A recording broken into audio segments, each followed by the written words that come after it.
And tonight, some real intense Doctor Who debate that will get you behind the sofa as we go live with the Sensor channel.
Hello everybody, Brendan here again with the Sensorite panel. So, let me take you back.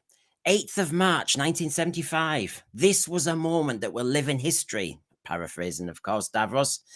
Right, we shall begin. The moment everything that changed in Doctor Who. The introduction of Davros, the creator of the Daleks, in Genesis of the Daleks. I mean, Davros is now 50. It's catching up with me. Who would have thought? So as Davros hits his golden anniversary, we look at this iconic characterization, the impact it's had on the show, and whether we shall see his like again because of RTD's strange U-turn on how Davros should be depicted. This will be our burning issue, don't you worry. But we also want to look at the first episode of Genesis of the Daleks, as the whole episode, story and moment, was historic. We will look at some of Davros's most iconic moments and speeches. I also want to ask that with the introduction of a PVC-clad disfigured character on the 8th of March 75, how come the introduction of a PVC-clad disfigured character called Sharaz Jek on the 8th of March 1984 did not have the same impact or longevity? Is it really just to do with the Daleks? And we have our own news headlines too, so buckle down, get your drink, kick your slippers off, and indulge in a nostalgia and news fest for Whovians. Welcome to our Sunday night show. And just to kind of just remind you, we've been busy Sensorites this week with a range of hard-hitting and tasty topic shows. So do have a peruse and give them a like and subscribe if you haven't so far and have just materialized in our part of the universe. Okay, so please do. It's a great safe space to debate, argue, respect different opinions as you get things off your chest. Okay, so time to get the panel on and have some fun. So where shall I go first? Well, I think he'll be reading. You watch, he'll be reading. He's always blooming reading. Hello. Hello.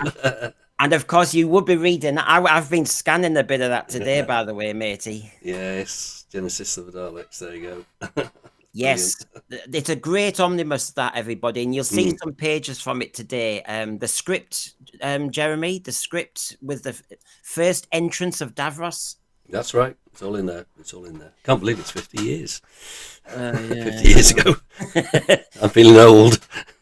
I feel very, very old when this happens, yes.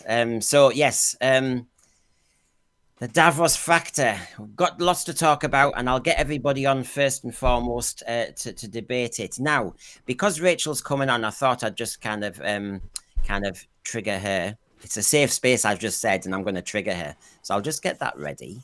And then, so he's the queen of the walk. Yes, chat about it, don't shout about it. She's been streaming all day. She's got hay fever, you know. No, here we go. What is this? It's your favorite costume. Right. Yeah. On the no, get it off the screen. It's the new 60. Yeah. No. I will not stand for this. This is discrimination. It's called a mashup. It's changed, my dear, and it seems like a moment too soon. Oh no! We all try hard to please the queen of the walk, and look, she's throwing it back at us. Yeah. Although, well, I don't know. Do you think he'd actually don the Colin Baker costume? Mind you, Jodie, when she regenerated at the end, she seemed to do a mishmash of everything in sight. She even had a celery, didn't she? So God knows what'll happen when he regenerates. Yeah, no, no. We'll stick to Colin wearing that coat, no matter how much he hated it. Oh, Okay, I've failed everybody. I you tried to failed. trigger her. You rage baiter, you.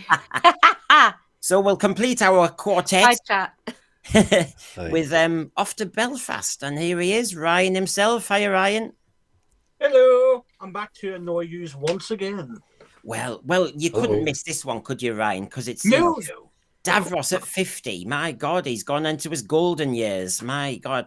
So, yes, this is the essence of the show. There'll be versions of comparing him to Sharaz Jek, versions of speeches he's done, versions of legacy, and of course, I'll get my RTD digs in as well. But yes, it's all about Davros tonight and Genesis of the Daleks in particular, although we will be looking at Destiny and a few others in snippet. But yeah, good old Davros in the bunker. Davros, the icon that he is. I mean, gosh. Birthday Davros. That beautiful artwork by Frank Bellamy. Yeah. Fantastic. Well, this is it. I mean, you know, and he is so iconic. He is so memorable. I can tell you, I was 6 and we did all impersonate him on Monday morning in the playground. We did. It did look weird because we were walking around with this one hand, which did look very strange, but we did do it. Oh God, I know. And there you go. I mean, this kind of triggers people when they see the old Radio Times write-ups of the episodes for Genesis. So yeah, we're here tonight to talk about. And did you say, Jeremy, you've been listening to the album today? No, but it is in my mind, the album. I know it off by heart practically. Oh, yeah. I used to listen to it when I was a kid, obviously, when it first came out, because it was like having a videotape to a certain extent, you know, or a memory of it, you know, an audio memory of that story. So Yeah, it got it's played like quite a few times. I know every edit and beat like you do probably, and the narration, and of course, yeah. So we are looking at all that is Davros. There's myself, of course, and there's the puppeteer Jamie, or should I say husband, and with a version of Davros at Blackpool about a year ago at one of the conventions. And this is the other thing. You go to conventions and you see different versions and depictions of Davros now, don't you? I mean, there he is, the disco Davros almost. Yeah, I mean, would you say he is the villain of Doctor Who? I mean, I know there's the Master. I know there's other people. What do you reckon? It comes a close second, I would say, to the Master. A close second to the Master. You see, what I'll say to the three of you and the thread is, okay, I know the Master, but the Master is what is the humanoid version villain. Whereas I do like a bit of disfigurement. I do like a bit of macabre. I do like a bit of a monster. And of course, half Dalek, half monster is just up my street. So he's my number one. He's certainly a good villain to have. Jeremy's on fences tonight. He's been diplomatic, man. Look at him. He obviously likes the Master. What do you reckon, Rachel? Well, I like both. Yeah, I do like both as well, actually. You see, Davros and the Master both have great minds, yeah. So, I think, yeah, I like Davros more than the Master, I think. Yeah, I do, because I just like that monstrous thing. And I'm guessing, Ryan, I can't lead you, but I'm guessing you'd go more monster. Yeah, no, like I practically worship Davros. He really is like the quintessential Doctor Who villain in so many ways, you know. Yeah. Like, don't get me wrong, I love the Master. The fact is, he is, you know, a renegade Time Lord, can match the Doctor on an intellectual level.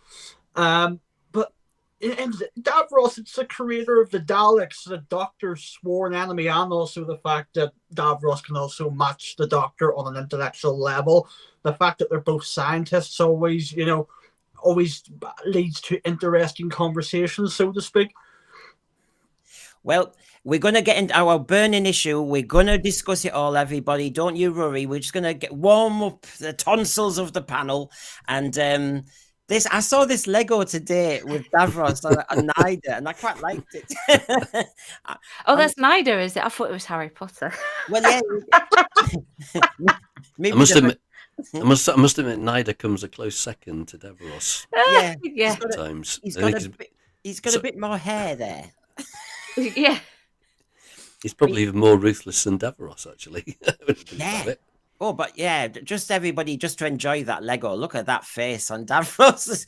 Although I don't know why we've got his eyes though. You know, it's that blue bit that I always found distinctive.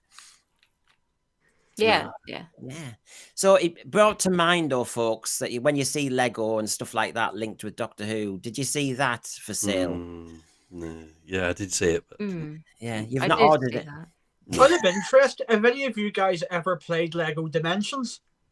No. no. It literally has an entire Doctor Who pack, and it is one of probably the best Doctor Who game that's ever been made, and yet hardly anybody knows it exists, unless you played Lego Dimensions, of course. Ah, Didn't know It's about basically a game within a game, and there's a whole Dalek storyline, and Davros is in it. There's quite a funny moment where Davros is basically playing bumper cars with the Daleks in Lego form, of course. I can't. Yeah, I wouldn't buy what's on the screen there, but No, I I must wouldn't. say, it's kind of cute. It It's is kind of kinda- giving chibi cute type of vibe. yeah. I used to. Yeah. I mean, as a kid, I'd play people, and it takes me almost back to that. I suppose. I mean, it's the new Who Doctors, of course, and my God, New Who has adapted every version possible, hasn't it? My God, it's certainly changing what we get. So, yes, the Lego reminded me of that, and of course, I'll start with Rachel. To be fair, but obviously, yesterday, what was it? Happy Intergalactic Women's Day. Oh. Yeah. So there you go. I feel recognised. And most streamers and most people on Twitter suddenly got a bit kind of they looked at who was actually depicted on here. Yeah. Yes. And why only New Who? I don't get that either.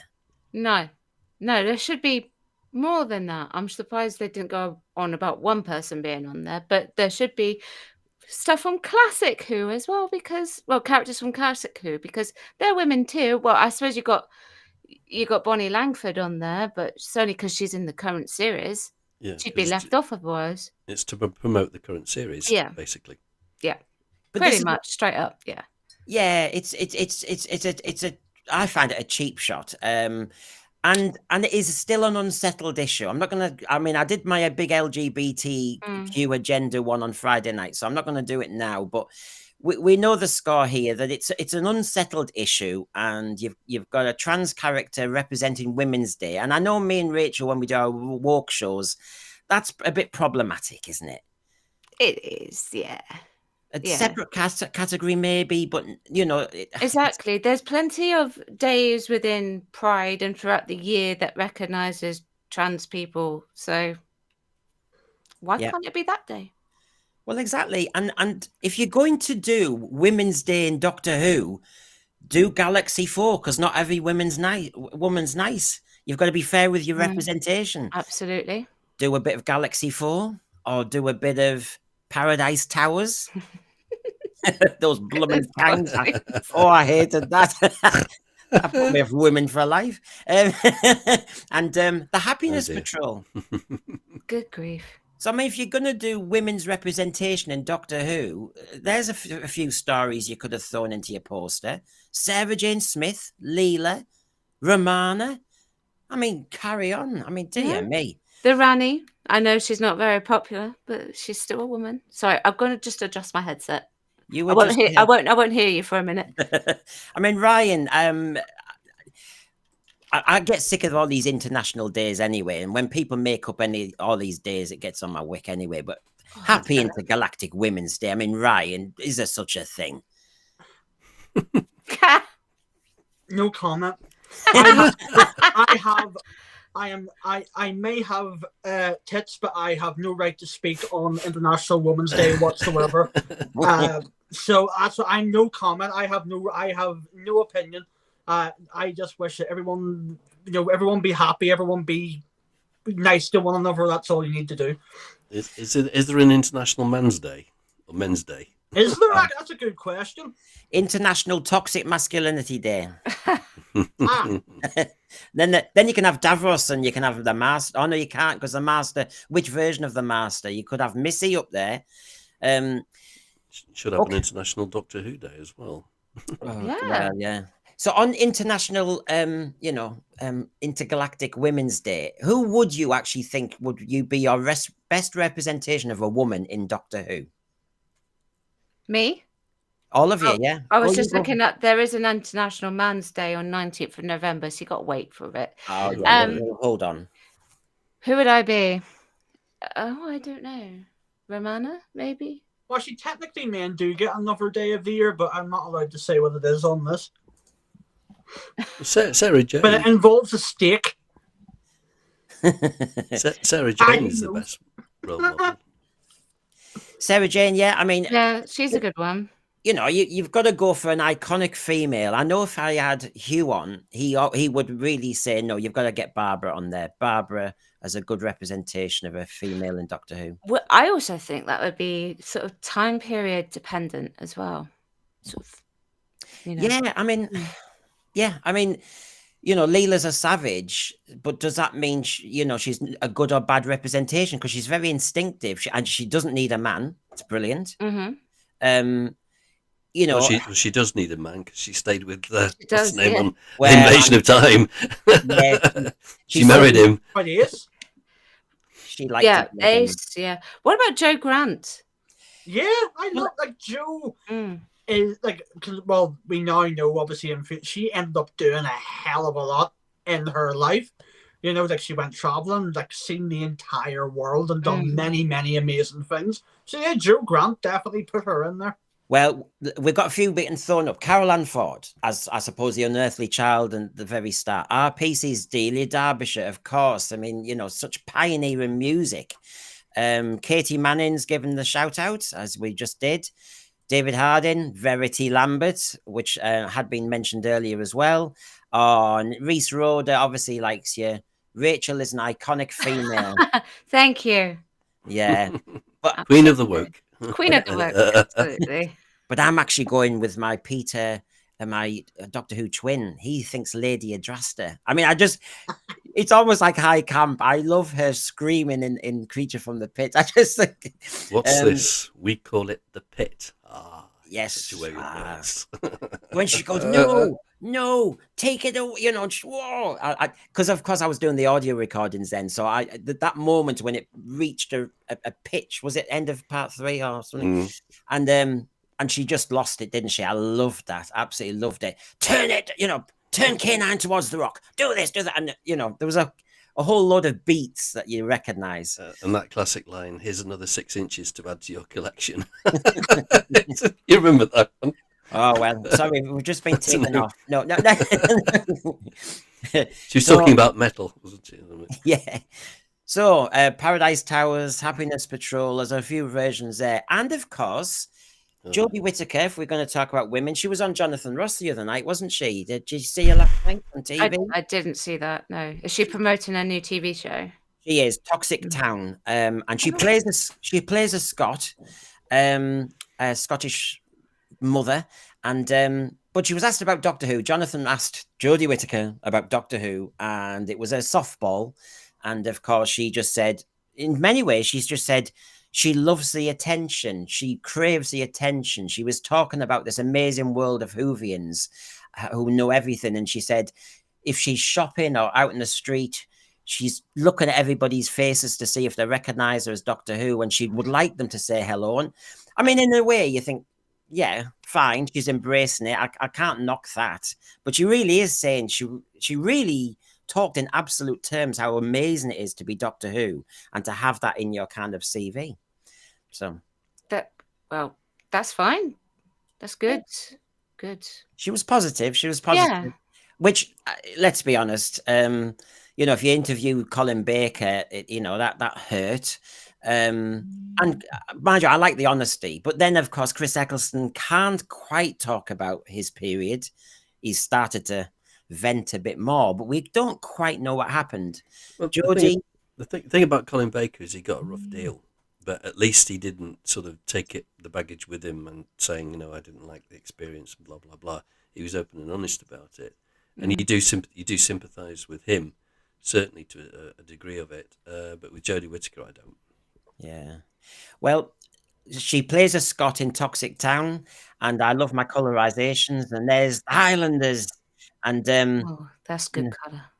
yeah, I know. And well, look at that: Annika Wills, Ben Craze, Patrick Troughton in only his second story, and a very young Fraser Hines. And look at that Harlan fling there. It looks as though he's doing. And it just made me think, because I've got a shot, of course, of two of our Doctor Who characters in kilts. Which one would you prefer to be in the kilt now? So you've got our shooty Doctor in his kilt, and you've got Fraser Hines as Jamie McCrimmon in his kilt. You can all vote now which one you would prefer to see in Doctor Who and which one you'd prefer not to see in Doctor Who. But there you go. I just got to say that if Shooty actually braced his Scots accent, because he does have one, I would probably be less sort of like, well, sort of resolute on my decision. I'd be like, well, I don't mind. But because he doesn't embrace it, he embraces his MLE. It reminds me of that joke, what's worn under the kilt, and they turn around and say nothing's worn. It all works perfectly well. I'm sorry, kilts always take me to carry on up the Khyber. That's all. I've won one years ago. And very, very drafty around the gang calls. Yes, I'm so glad I wasn't going to get married in a kilt, I tell you. So, and there's one very new one from Tinted Who, from Space Pirates. I really, as you know, everybody who watches my streams, I absolutely love a bit of colorization. So that's that. Now, of course, I've been warming your tonsils up, but we're not here just to mess around with bits and bobs. We're going to talk about Davros, and we're going to talk about RTD, and we're going to talk about everything in between. So, of course, I normally call this item my burning issues. So let's get burning.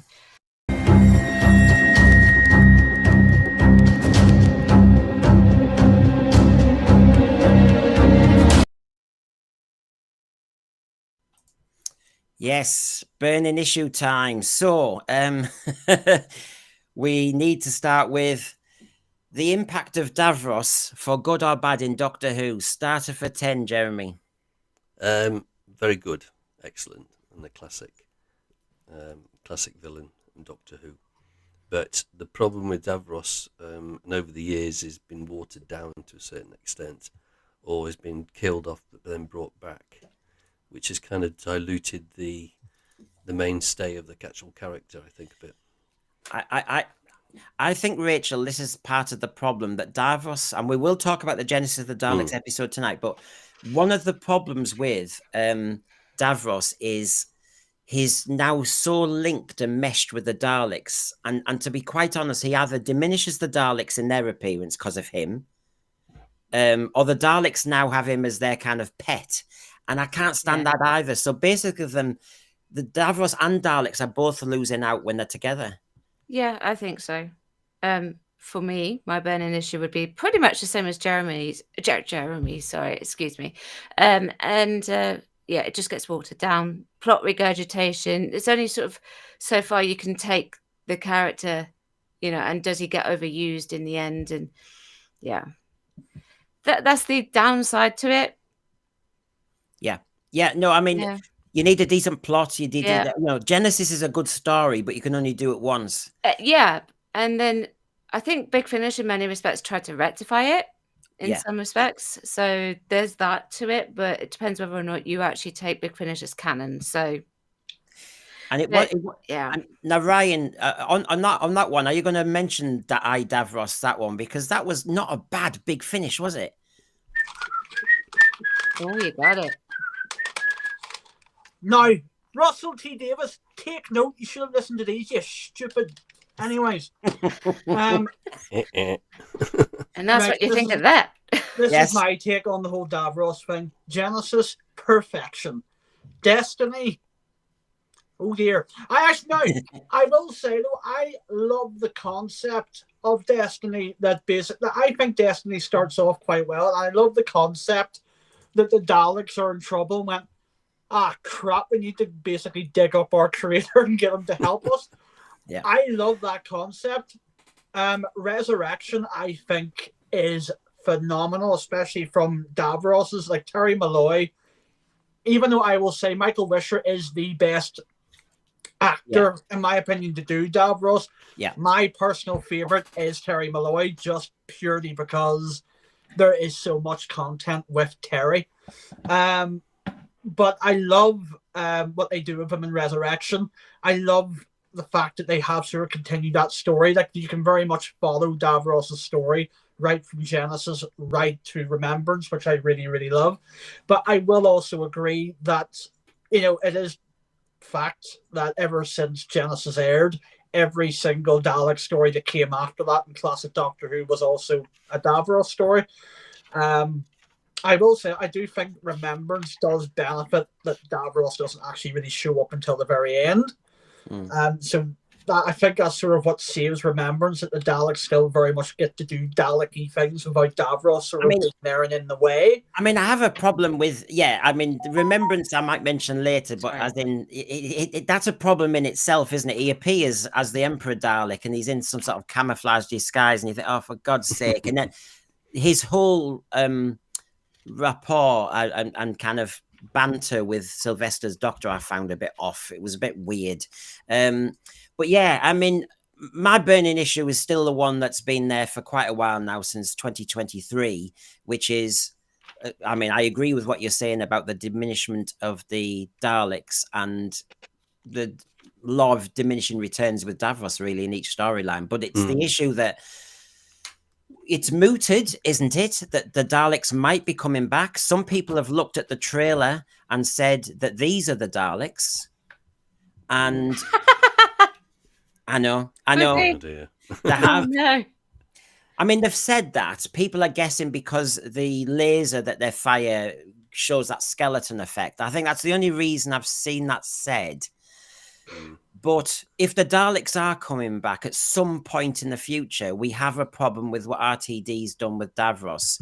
And therefore, there is a burning issue there about, has he completely misunderstood deliberately the writing? And I've got the material here, so he can't hide in our debate. You've got the old, Genesis Davros here. You've got the Destination Davros.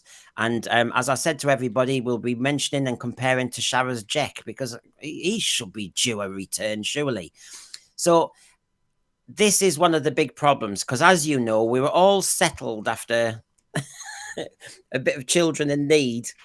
1 November 2023, and suddenly the whole world just seemed to change. RTD indicates Davros's classic look is being retired as it's associated with evil.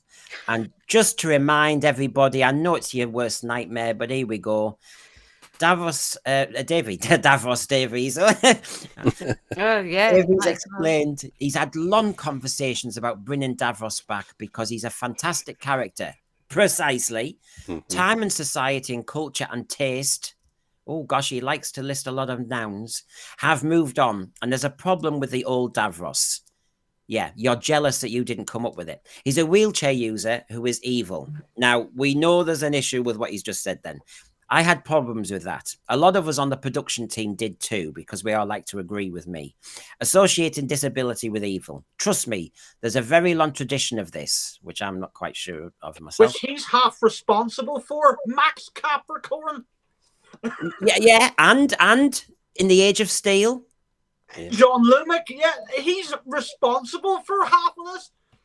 Oh, sorry, I had to just shout at him. I wish he was here so I could shout at him. The problem is it's almost like a born-again Christian. It's these born-again people are dangerous, aren't they? Because, people who used to drink a lot and suddenly no longer they're teetotal, they're the worst to talk to you because you know what it's like. I've used Davros in his in his kind of life support machine. I've had the cyber controller as John Luke what was it? John Luke. John Lumick. That's it. I always get it wrong. And I've done Max Capricorn. Hello. But now I've decided that's really bad. Oh God, that's the worst of the worst.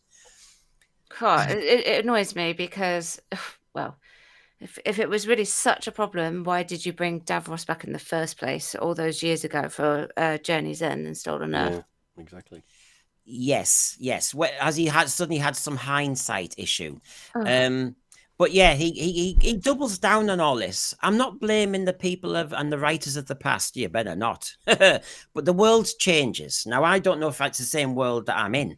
And when the world changes, Doctor Who has to change as well. You know, he loves that word change.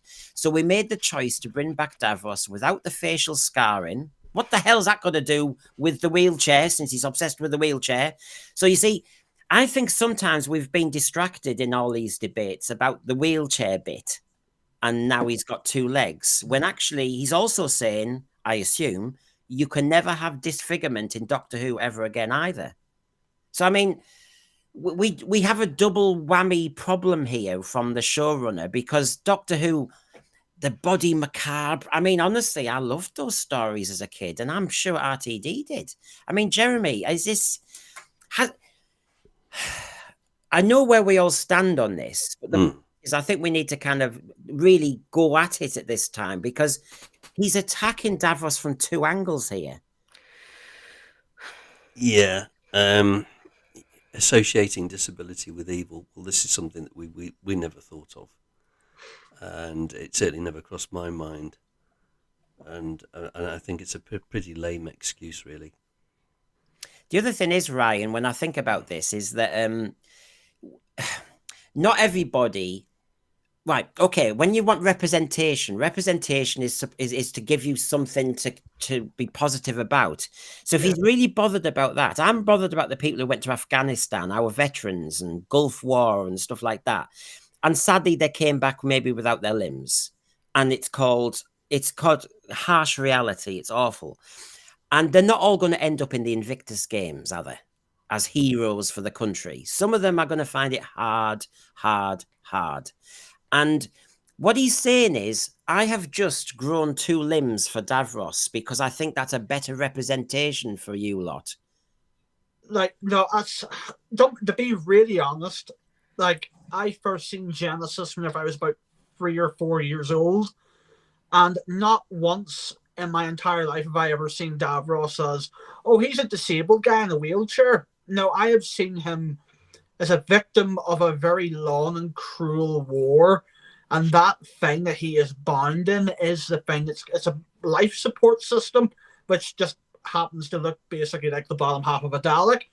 But I have not once ever looked at Davros and go, oh yeah, that's the guy in the wheelchair. Yeah. Even though, like, well, for example, you know, it has been the butt of some jokes over the years. Little Britain springs to mind, but not once have I ever looked at Davros and go, oh yeah, he's a disabled guy. But so, like, and you can argue all day long about, oh yes, there's this long history and all that. Does this now mean that we can't have Darth Vader anymore? You know what I mean?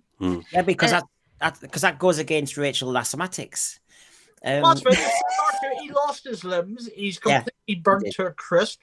He has to use a respirator. You know what I mean? Like, that's basically a suit that's keeping him alive, the same way that this chair keeps Davros alive. Does that mean we now have to get rid of Darth Vader? I don't think so, because it makes money. Yeah, because go on, Jeremy. No. Because the wheelchair, of course, is a life support system, so it's more than just a wheelchair, and it's a commode. Yeah. Well, whatever it is, I don't know his body fluid arrangements. I don't know about that. But I asked one of my best friends who he has cerebral palsy. He's in a wheelchair, and I said, do you see Davros as a disabled man, a wheelchair user? And he went, no, he's Davros. He's the creator of the Daleks. He's not a wheelchair user. I never saw that. Yeah, you have to say what sort of mind has seen that, when actually, as Ryan said earlier, he didn't see it before. So, you know, where's this Damascene moment come from? And actually, if you know, he's had some conversion, but that doesn't mean he's allowed to convert a program that he doesn't own. Oh, sorry, have I just stumbled on something? Does he think he owns Doctor Who? Oh gosh, I Yeah. hope he doesn't think like that. Very probably. Well, he seems to have ownership of Sutek and everything else that's been done. And so when I actually see, so I say this is how Davros is now. This is what he looks like. This is 2023. This is our lens. This is our eye. Things used to be black and white. They're not anymore. Davros used to look like that, and now he looks like this. We are absolutely standing by that. Now, we've all seen those quotes before, but I just want to add the reminder that it's going to take away so much from Doctor Who. I mean, John Friedlander is so famous in Doctor Who circles because some of his masks were fantastic. The Draconians, the Sea Devils, and of course, anything that's a disfigurement now, or as somebody said in the thread, a scar. I mean, can we not have any prosthetics anymore? I mean, that seems to have been some kiboshed idea. Well, no, you get seen as evil, don't you? Yeah. Well, the thing is, like, you're all about Destination Scarrow. Like, to be honest with you, do we actually necessarily need to count that? It was a one-off, children need 5-minute thing. It wasn't part of an episode. It wasn't part of anything really. Like, can we actually count? I suppose, like, think of if we count that as canon, do we now count dimensions and time as canon? Well, if we go Hopefully by not. what RTD has said, we can just pick and choose our own canon, can't we? Plus, Yeah. well, no, Oh, what? yeah. I have know what? I think of hopefully, if another showrunner does pop along, I don't think they're going to go, oh yeah, Davros, he's not in the chair anymore. I think we will very much see Davros again in the way that we know him to be. I have no doubt about that. And if the rumours are true and that the Daleks are coming back, I guess we will see if Davros returns as well. Well, and what they do there. Well, I really hope. I mean, I didn't see it myself, but I'm just saying it there because I know in our universe some people have gone for it and have done streams on it that these might be the new Daleks. I don't even think RTD would dare do that. But No. if these were the new secret Daleks with their little faces, I mean, God help us, what Davros would look like. I tell you what, I mean, I don't know. I can't even imagine what he'd look like. Perhaps Davros's new form of Daleks, his modification. But what I will say, Jeremy, is, gosh, Doctor Who without Davros. Yeah. And when I saw this shot, I thought, oh my God, it's so important, Doctor Who, with Davros in that chair. That chair, that's, life support machine is so necessary to me enjoying Doctor Who, to be quite honest. I nearly bought a Davros chair some years ago. Did you? Yes, on that well-known auction site, and I was very tempted. I was outbid, but I was very tempted. So I could have been going like that. So as we debate this, you saw Jeremy had Doctor Who in the Daleks Omnibus up earlier from the Marks and Spencer special from '76, and they had this is one of the earliest times, and you saw here's the script that actually said who Davros was, and let's be frank here. Who Davros is and was, written by his creator Terry Nation and approved for so many times. I really do resent anybody so changing somebody else's work. If it is so problematic, you have to just rest that character for good. Other than that, you can't change him not fundamentally. The script here, as Doctor Who fans know so well, he's contained in a specially constructed, self-powered. Now, it says wheelchair in the script. I have to front up everybody, but I think that's to help the designer design it. It has similarities to the base of a Dalek. Davros himself is a masterpiece of mechanical engineering. His chair is a complete life support system for the ancient creature, and it talks about the microphone and all the rest of it. So here you've got, and you could say, both sides of the fence could say, well, it says wheelchair. But other people will say it says life support machine. So you take your pick, everyone, don't you? But what do you all reckon to this? When there's a script like that written by a famous writer, Terry Nation, how can you just wipe that away? It's a wheelchair come life support system. It's in writing. Yeah, well, yeah. And it's not your idea. No. It's Terry Nation's. How dare you? If you want to do something that is justifiable, do something new. But here's the point, though. If Davros is a wheelchair, is in a wheelchair, then the Daleks are in wheelchairs. And there is the problem. Are the Daleks going to have legs? And you see, he can't win here. If RTD shows the Daleks looking like Daleks, but the Davros has changed, then we've got a big problem because that makes no logical sense at all. Now, we have our guest to come on as well, Neil Cole. I'm going to introduce him in a moment, but he did present for us a 2-minute video, everybody, of Michael Wisher's mask, which he's curated and rebuilt, and he'll talk about it in a moment. You've got the mask, the actual real first mask of Davros from Genesis of the Daleks. And anyway, I won't say no more. Let's just enjoy this, and then I'll get Neil Cole on. Here we go. Hello, Brendan the Sensephere, and all the Sensephere viewers. It's a show that I watch all the time, because this is Neil Cole at the Museum of the Classic Science Fiction. The Classic Science Fiction. Wow, I had a very busy day in the museum yesterday, and I am just... Wow, I'm absolutely knackered. I'm talked out. That's what it is. But I'm here today on behalf of Brendan to look at this chap behind me here. Now, I don't know if you can see that, but that is, of course, we're very, very lucky in the museum to have this mask. This is Michael Wisher's original Genesis of the Daleks Davros mask, or what's left of it. And it also was the one that, of course, appeared slightly hacked with a hacked off chin at on Destiny of the Daleks 2, and it resides here in the museum. Now, I spent probably a month working on this piece. I'm just going to get it in there. And what you've actually got is the remaining pieces of the mask arranged around a cast from the original mould. So basically, I could have resculpted this face and put all the bits in, but I decided that it was such an important piece.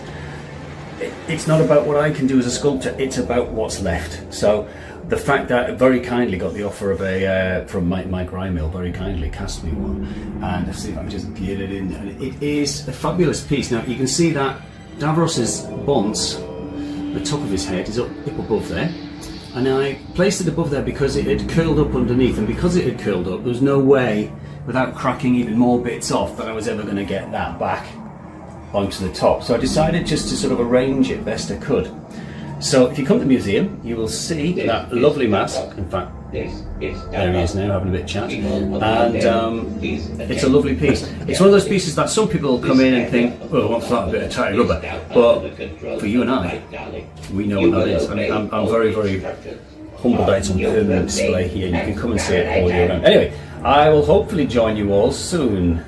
And I'll say goodbye for now. And we do come to the museum, come and see Michael's mask. It's a gorgeous sculpt by John Friedlander, of course, genius of Doctor Who. Anyway, take care, everybody. Bye bye.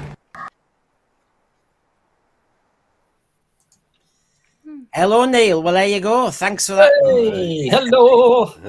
Hello, everybody. This is really weird. I'm starstruck tonight because I watch you all. And it's like, wait, it's Queen of the Moog. Queen Hi. of the Moog. Yeah, Hi. I watch your channel. I love your channel. It's Jeremy. Jeremy, I wept with you when you gave your feelings and stopped watching. The only thing I wanted to add was I stopped watching years before you, but that was it. And then Ryan, it's the Rutan. Hello. Yes. Which was bloody great. Thank you very much. That. Did you enjoy the new stuff in season 25? The new Have you stuff seen is... it? No, I haven't seen season 25. Sorry, I haven't seen... no, haven't seen... I haven't got the box set yet of that. Well, that's right. Some of the props behind me, but nobody even knows. Oh. But no joke though, you're literally living my dream, Neil. Honest to God, you're living my dream. And mine. So, Neil, I mean, you might as well just tell us a bit more about how, you know, that you've got the Michael Wisher mask. We know there were only so many parts left because it's rubber, for God's sake. Yeah. It doesn't last, it perishes. And I appreciate, on behalf of all fans, that you've tried to just kind of rebuild it and look after it. You've done the same with various other pieces from Doctor Who. You're not trying to reinvent it like RTD does, but you're trying to just be respectful of the original. Yeah, I mean, the thing is, I don't know if you see here, this is my sculpt I did of Davros many years ago. There you go. It's okay. It's quite basically I did that before VHS. Sorry, VHS, I think, was all I had. So I just had to sort of freeze frame a VHS and have the Doctor Who monster book. So I knew I could sculpt them. But it's not about that with this. What I'm doing, it's a funny old thing, because it is preservation. I knew nothing really particularly about museums until I started this. And it was just, by the way, if I look like I'm from the Arctic, it's because this is in a cell. It's literally, I'm underground, and it's always bloody freezing. It's always perpetually just like the thing. You know what I mean? If a husky and a sort of a tendril came around the corner, I wouldn't be surprised. Anyway, so everybody else is sitting in t-shirts and comes when I'm like, I've got like 50 jumpers on. I do apologize. Anyway, yeah, so it's all about preserving what's there. If I tried to sculpt in around the pieces with this one, it would have just been about my sculpture, and then it would have ended up just me trying to match it as carefully as I could. I mean, I did the pteroleptil, which was the longest. That took me about 3 years, over 3 years to do that. I mean, I was working as well. I was teaching full time then, but it was a question of, you know, that one was they put the wrong head with the wrong body. Yeah. And that had been on display in that way for years. I tried to do the same thing. And what made matters worse was that it had been in the Longleat fire. So it discolored to a sort of brownish red. So the green was now sort of brownish red. The red was now off being a Posicon somewhere else. And basically it was just... and Neil, can I interrupt? Because I was talking to Lee earlier, Problem Being did the show with me on Friday, and he said, I've got a piece of the original mask from the, what's that? The reliquary. Yeah, basically, right. What the reliquary did, reliquary, I wish I could speak. Honestly, I have been brain dead today. Honestly, it's just like, I just had the busiest, crazy day yesterday. I'm just like, anyway, yes, what the reliquary do is they've actually, Matt gets bits off me sometimes. And when I'm doing a restoration, there will be bits that fall off. And you simply cannot do anything with them. You know, they've lost all, they're not just fallen off, they've distorted in shape. So if it's a smooth bit, if it's like a scale, there's no way that's ever going to unfurl and go back on anything in any meaningful way. And it's probably not even the same color as it was when it started. So it's at times like that you think, well, I would have at one time binned them, but then actually it is still a bit of that costume. So, I mean, Matt, who runs Reliquary, sorry, I'm just not going to manage that word tonight. He very nicely, he just presents them. And I know a few people who come here who collect them, and it is what it is. Yes, do you collect? Yeah, they're nicely done. I mean, I've got a few. Yeah, I mean, they're really nicely done. And a lot of them have come from, if you've got Mestor, if you've got the Garm, if you've got any of those, they're from me. Sill's arms fell off. The wing bits fell off, and I just took those, and, you know, I thought, and why not, you know, if people get value from them. Otherwise, it's more down the bin, really. And Neil, we were right in the middle of our burning issue, weren't we? Oh, yes. And I was just showing the script from Genesis, which is 50 years to yesterday. Yeah. Now, before we go and talk about Genesis of the Daleks and we finish off our burning issues, I wanted to ask your opinion on it, because you've heard the panel so far, which is, you know, to have a disfigured villain in a life support machine written by Terry Nation, a great writer, and then all these years later to be the showrunner and say, everything that Terry Nation wrote, I am now unwriting, and that's the way it's going to be. Sorry. How wrong is that? Or do you see there's an element of it that's acceptable? I think it's absolutely bloody disgraceful. I mean, I'm past the point of mincing my words on this. Davros, right. Okay, I work with children, I work with young people, I work with some who are in wheelchairs, I work with all sorts of people. And it's quite interesting because some of them are Doctor Who fans. And so far, one young lady who I work with, who is in a chair, she loves Doctor Who. She was furious. She was absolutely angry. She said, well, first of all, it's a Dalek. Yep. And it just makes no story sense. The story makes perfect sense. He is a man whose body has failed him, which is the interesting part of the story. So he's increasing his life. He has no eyes because his optic nerves have worn away. Apparently in the new show, I haven't watched it, his eyes open. Well, that's remarkable because he didn't have any ruddy eyes because they've gone. And that's interesting. He has no optic nerves anymore because he's so old. They've worn away. That's interesting. His body is in an iron lung. You know, his lungs are failing. Everything's failing him. Well, he's not exactly going to be skipping around like a goat, is he? He's just going to be hanging in there by the skin of his teeth. And that a man on the edge makes it interesting. Whereas just portraying him as a sort of a eugenics Nazi now is just, well, really. And this is the other thing I find problematic. I mentioned the Invictus Games. I mentioned veterans from wars where actually the reality is something different. If you talk about representation, you have to be very careful. But then the other issue is, if you've suddenly got Davros, as you said, he suddenly can see, he can now walk and all the rest of it. This is like some sort of, he's been to Lourdes or something. It's like, suddenly like Lazarus, Davros. And it's a nonsense, because unfortunately, what sort of representation is that, or message to that is, for a little kid in a wheelchair who will not be able to walk again, sadly, if that's the case, to have this character on TV who suddenly can. I'm sorry, but let the kid see how they deal with it. But it's also, I think it's like, if Dennis Nielsen, God love him, had suddenly been run over and hit by a bus, right, and lost the use of his legs, he'd be in a wheelchair. Wouldn't make him an angel, would it? He'd still be a psychotic murderer, serial killer. At the end of the day, just because you're in a chair does not alter your personality. Good and bad people can be in a wheelchair or any other form of disabled. You know what I mean? The whole thing's just got really silly. The key thing is you have positive representation for people, of all abilities and all types. That's how you do that. But to have a historic villain, but it's not even that. It is the fact that most people, including some of the people I know who use chairs, never saw it as a chair anyway. It was a travel device that was the prototype for the Dalek. He was making the Daleks in his own image. Well, he's not anymore. And I just thought and then I think what you really said at the start, I think overwriting existing creators' work is really dangerous and awful.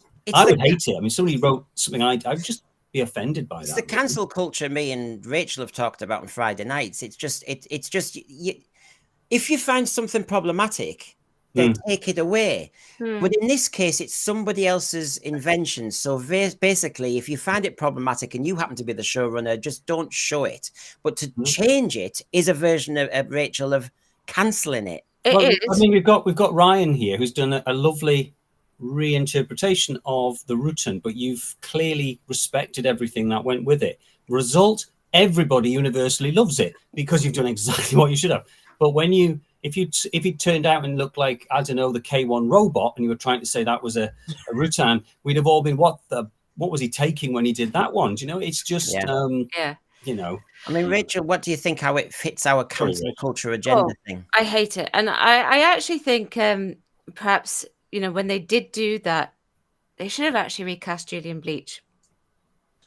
And the reason why I think that is not that I don't want Julian Bleach to work, because he's phenomenal. It's just that when I was watching what he was doing on the screen, he was essentially kind of doing the same sort of thing that he had been doing when he was confined in the Davros chair on the screen, just standing up. It was like he found that it was almost like he didn't have the freedom to move. He had he was presented with the freedom to actually go around and walk around and do all of that, but it was kind of very confined like that. So they should have probably recast him, because he was doing what he was doing before, just standing up. So, it's problems written all over it. Yeah. Written all over it. I mean, Jeremy, Phil Owen says he's the very powerful and the very stupid have one thing in common. They don't alter their views to fit the classic. They alter the classics to fit their views. Very much so. Very much. Now, Right Charlie asks, did he have an accident? I can't remember. Now, I've got a bit of script here and a bit of the target book. So if you allow us, we will actually, because this is how you actually win an argument with RTD, I have to say, is you show the original script and how dare he challenge that. And then you go to the target book. Also, with all the understanding of what's going on. Now, I'm going to jump, because this section obviously is it's about that great moment that we'll talk about in a moment. Now, Ronson discusses Davros. He's our chief scientist. Of course, the doctor says, I'm dying to meet him. Davros was no more than the shattered, ruined remnant of what had once been a man. He glided along in an advanced form of wheelchair that moved under its own power. The withered husk of a body was swathed in a high green plastic overall. I've always said green. The doctor guessed that both heart and lungs were mechanically operated and maintained. Only the right hand was visible, withered claw, blah, blah, blah. But the most horrifying thing about Davros was his face. Parchment thin skin, which obviously Neil knows all about, trying to recover it, clung to the outlines of the shriveled skull. The eye sockets were blank and sunken. Notice that the eye sockets were blank, can't see. The mouth a lipless slit. A helmet-like arrangement of wires, blah, blah, blah. Speech, sight, and hearing must be mechanically aided too. Harry Sullivan looked at Davros in horror. What happened to the poor man? And here we go. An atomic shell struck his lab during a Thal bombardment, whispered Ronson. His body was shattered, but he refused to die. He clung to life and himself designed the mobile life support system. Now, that to me is a brilliant storyline and context. And whether he's motivated to now do evil or motivated to do good, it is good representation because it says to people who've got a crushed, battered body, there is you can fight back. You know, I mean, I know it's a fiction, but that's representation, isn't it? Mm-hmm. I tell you what you could do. You could put Davros back in his chair and have the Ruth Madley character on screen. There's no reason why you can't have both. Or Davros could come back as a female. No, sorry, no. I mean... Don't go there, Brendan. I don't need representation in Davros, thank you. Well, does Davros have... Well, I know, but they have blind casting now. So in this silly game that they all play now, Davros could come back looking very different. I mean, you know, this is the stupid game they play. But I just wanted to put that on screen because, of course, we all know this is Doctor Who buffs. But the point is, RTD is also a Doctor Who buff, and he has decided to completely erase this. How can I read the Target book now and listen to the dialogue from the script of Genesis, one of our great classics, and then put up with a walking, talking Davros? I can assure you, having had visitors, you know, I get a lot, we've had 10,000 people in this little museum now, which is quite remarkable.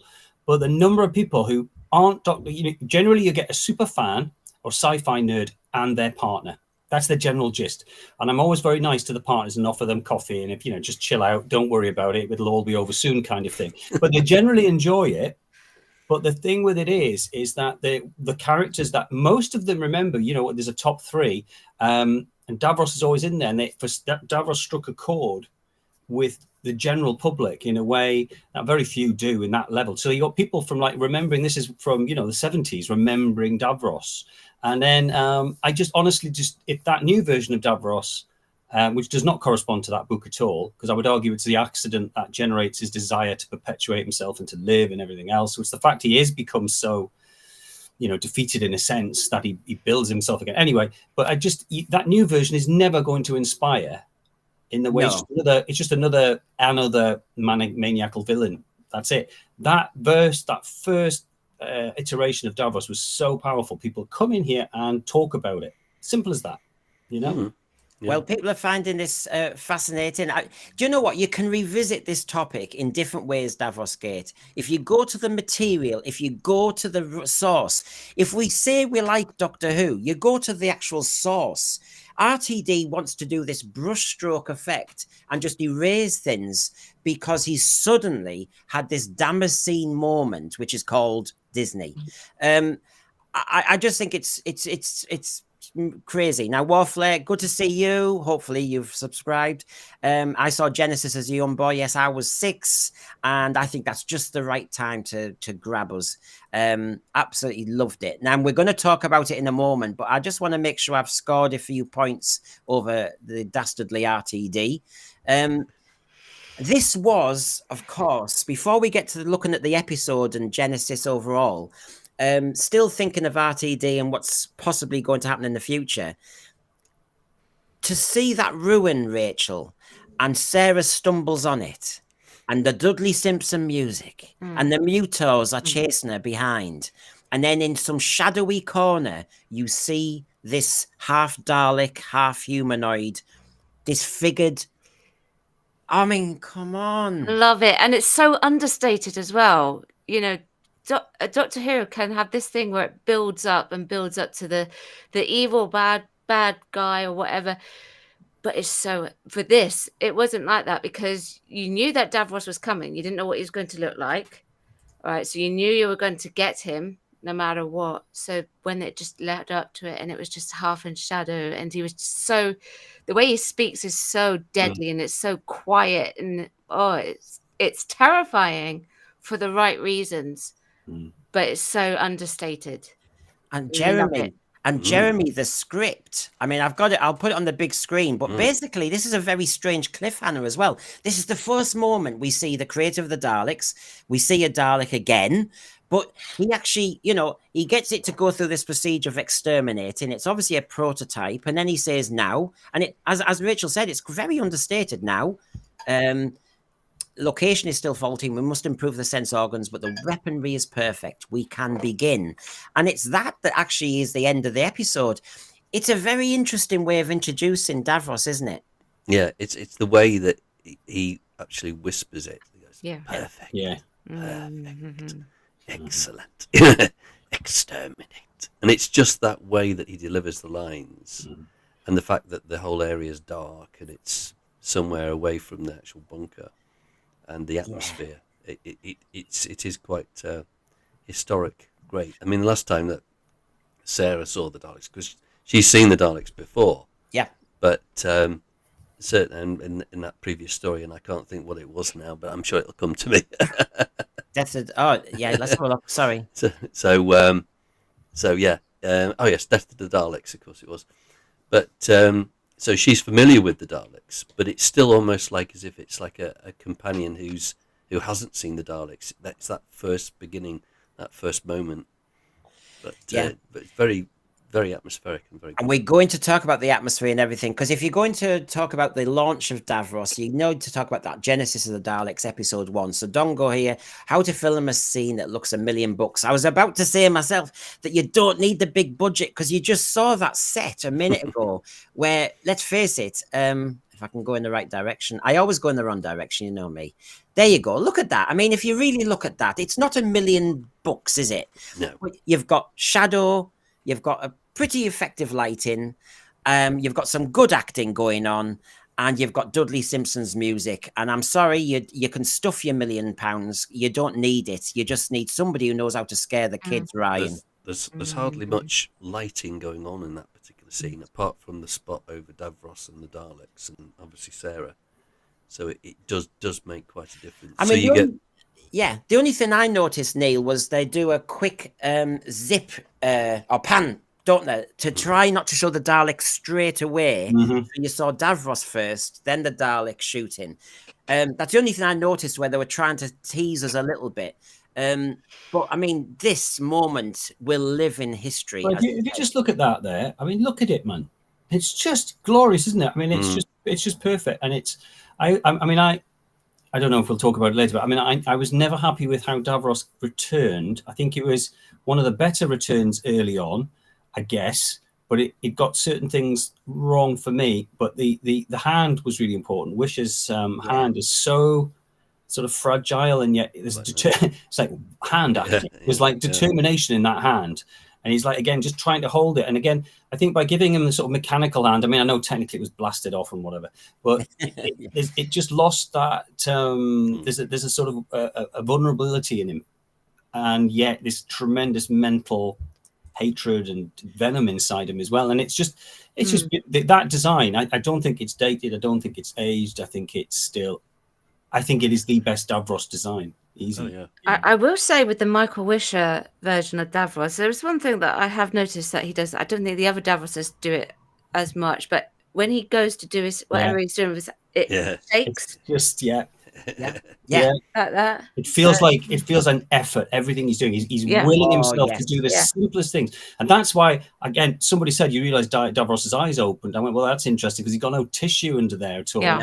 No. And that, to me, again, mistake. It's like, no, the man's got nothing there. It's not empty sockets. Yes. Yeah. He's dead. He's like mummified. He's virtually mummified. And this is good testimony. Dalek Lives Matter. Thanks for sharing this. 10 years ago, I was in an explosion and had 25% burns completely healed. At the time, I had to be wheeled around. I never felt offended by Davros. I had more important things on my mind.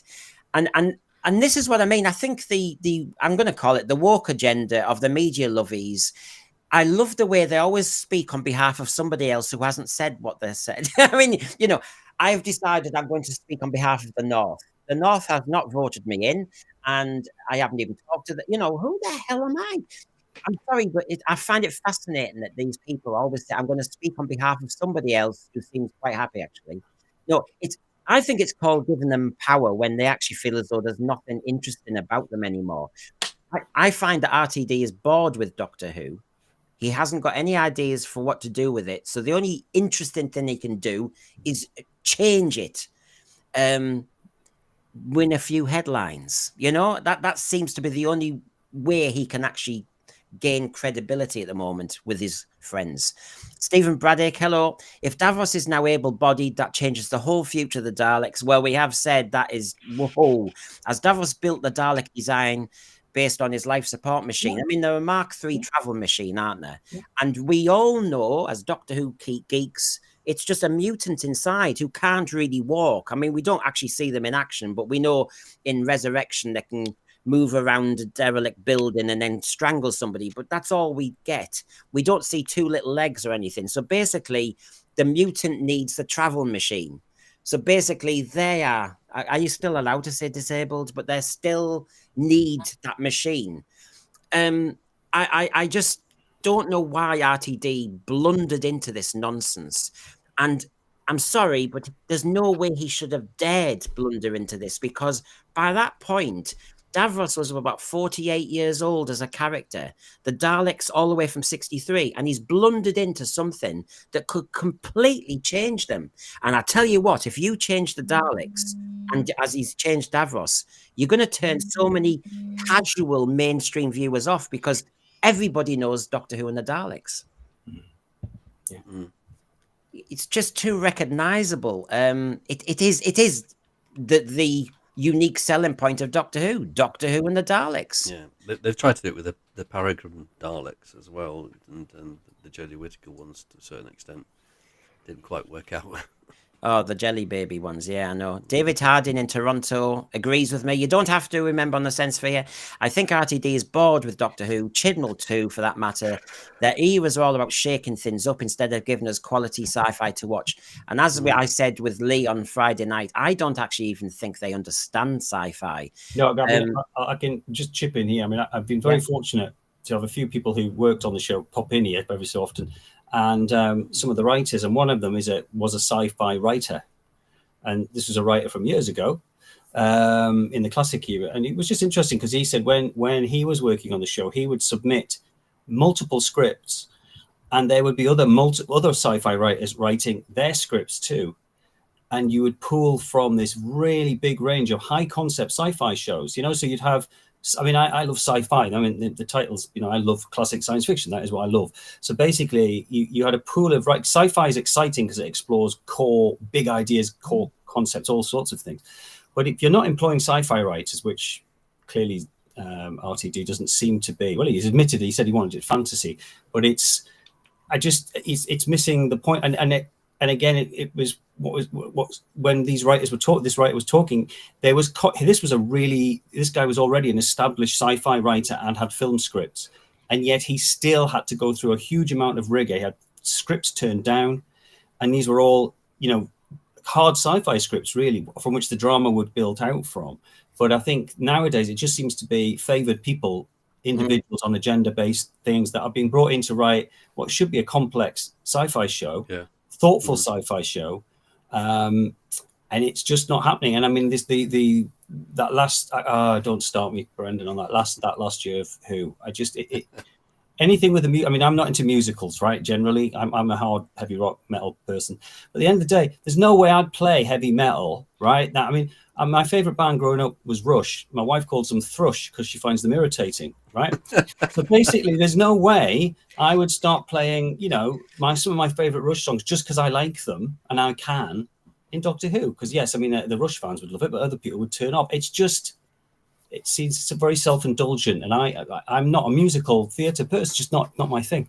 Yeah. So as soon as that happens, you've lost me. And when I go back and watch Robots of Death, somebody today was talking about Robots of Death and how wonderful. Yeah, and I thought that is so far removed from what we're getting. It's forgetting.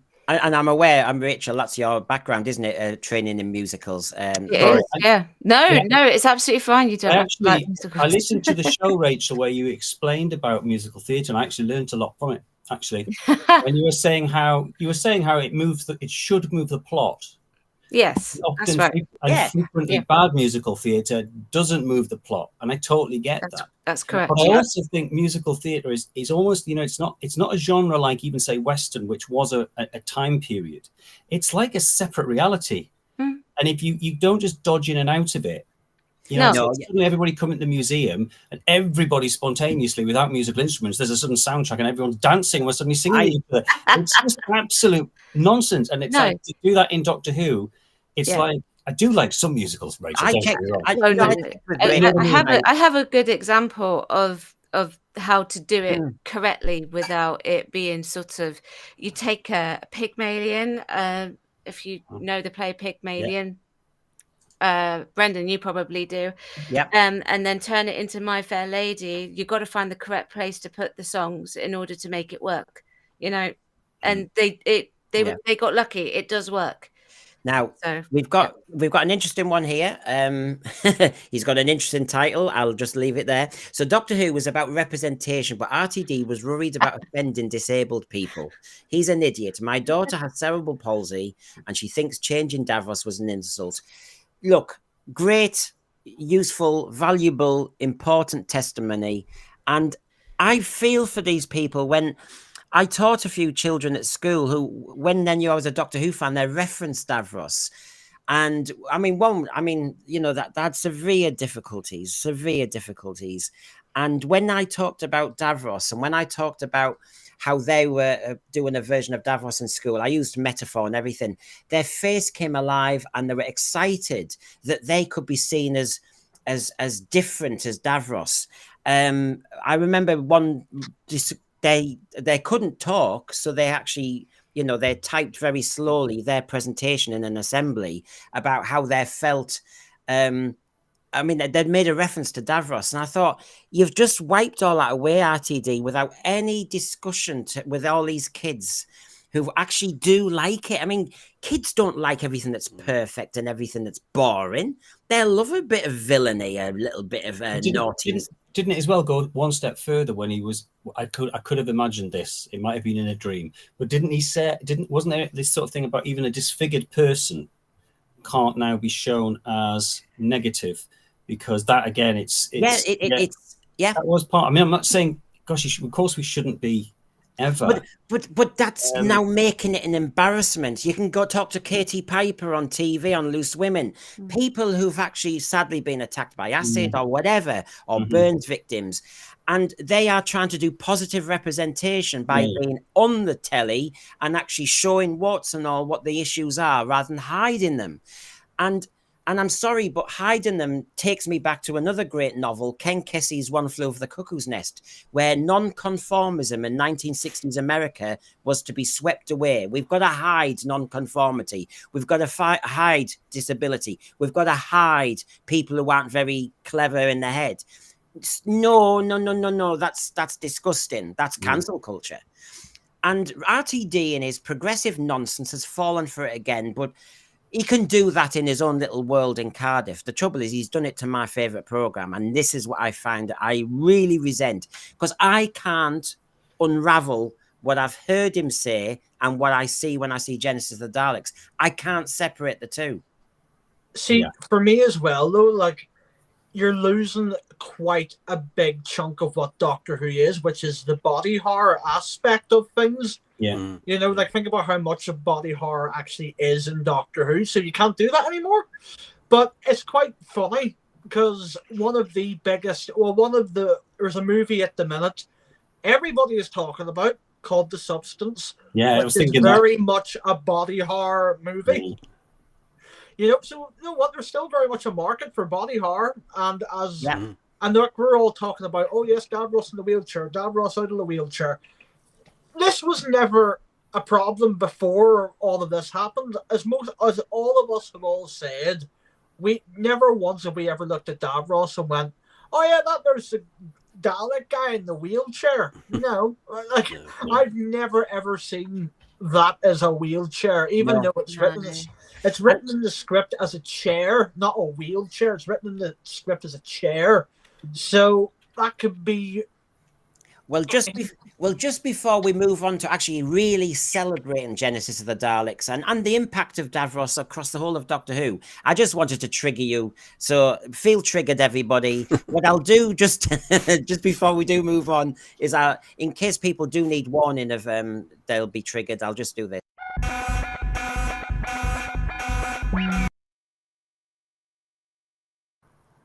Okay, you see, I'm very responsible channel here, in case you're triggered. So anyway, this is from The Writer's Tale, which is the gift that keeps giving. But yes, he's talking to Russell T Davies, to Benjamin Cook, and he was just mentioning, obviously, the Stolen Earth. And he's talking about how difficult it is to get all the pieces together. It was a complex episode in many ways. I don't know how to get them all there in the basement where the prison where Davros was. And this is how he kind of perceives it. The Doctor needs to be taken prisoner by Davros so that Davros can taunt him and more handily explain the plot. This is where the Supreme Dalek is messing me up because he's an additional element in an already busy cast. You put him in, RTD. So basically, RTD is... This is what I mean. He can't...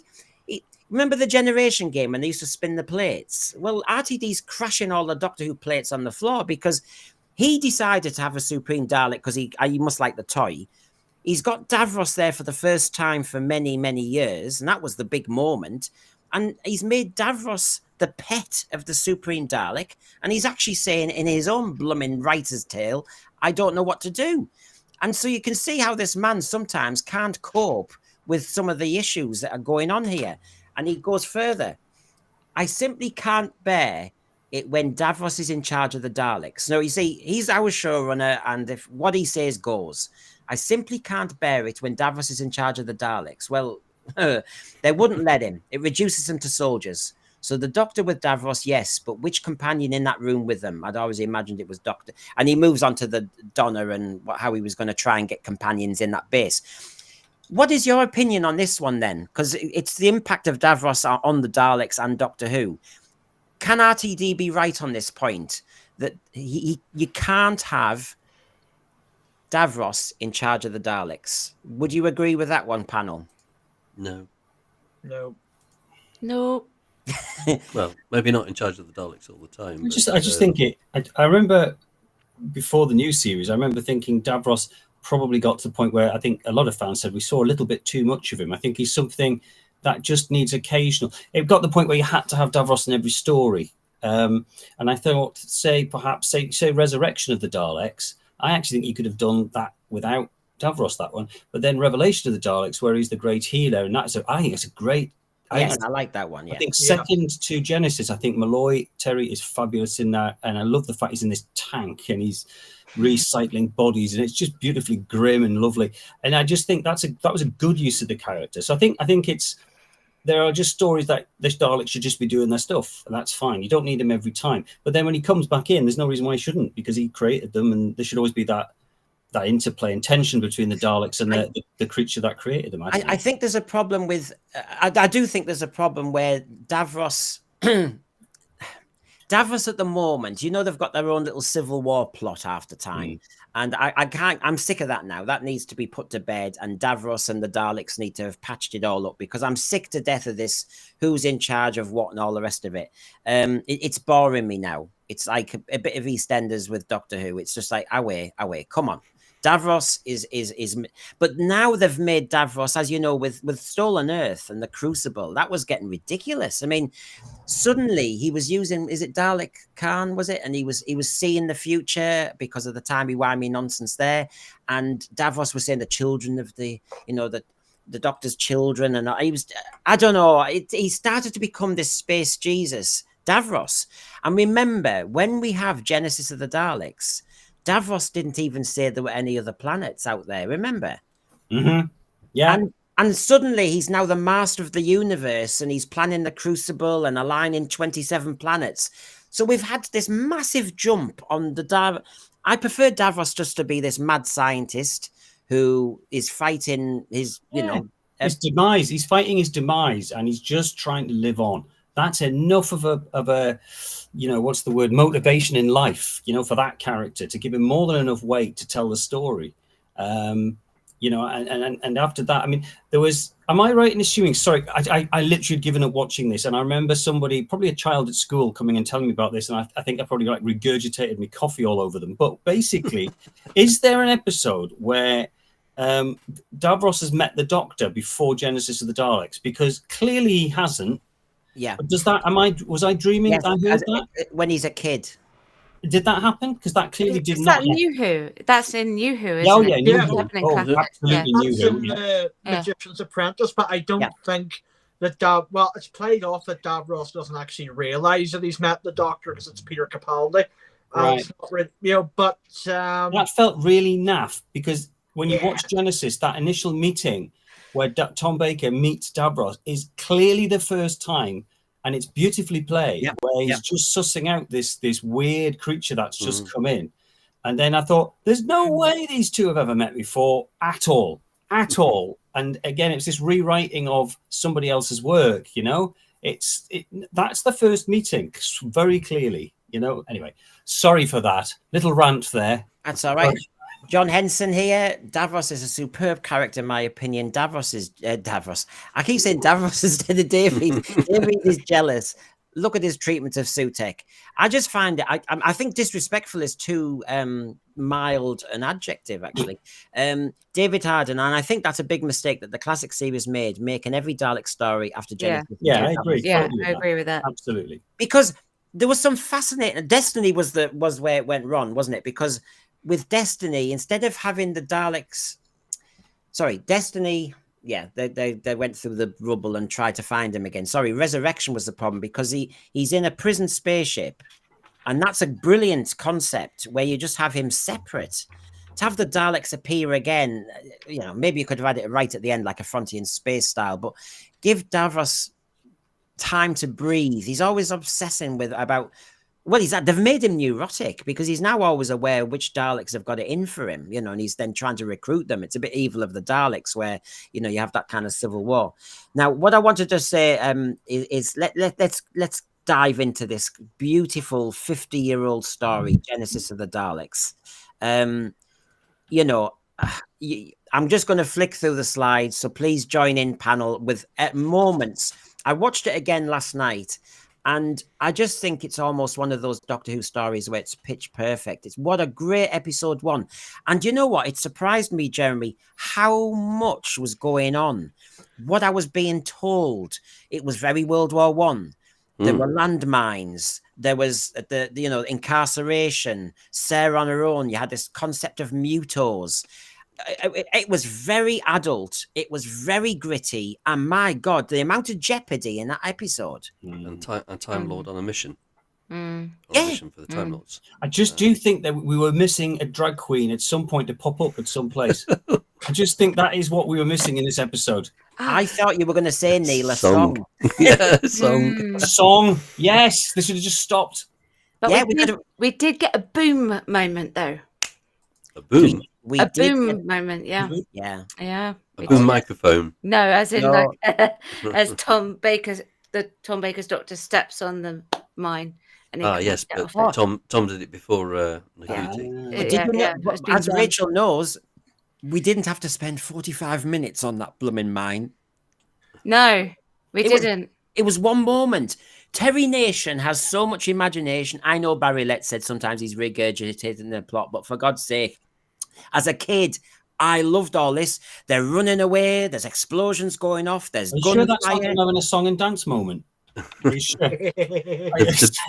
The boom particular scene was actually edited out in the special. So the 45-minute special thingy they did, didn't they? 2-part story. I mean, They edited that one out. there it is. There's the moment, Rachel. Yeah. There's one of the There it is. landmines. There it is. And the Doctor so underplays it, just Yeah. let's sort this out. Harry telling off the Doctor, because remember, Harry's going to do it on his terms. Harry's risking his life as well, wedging some stones underneath. And Dudley Simpson just, doing a little bit of music in the background. That's all we needed. And of course, David Maloney's brilliant direction. We really did not need this to be made into a moment when the Doctor starts crying. Sarah gets a tissue out. This was just a minute, if that, of the episode.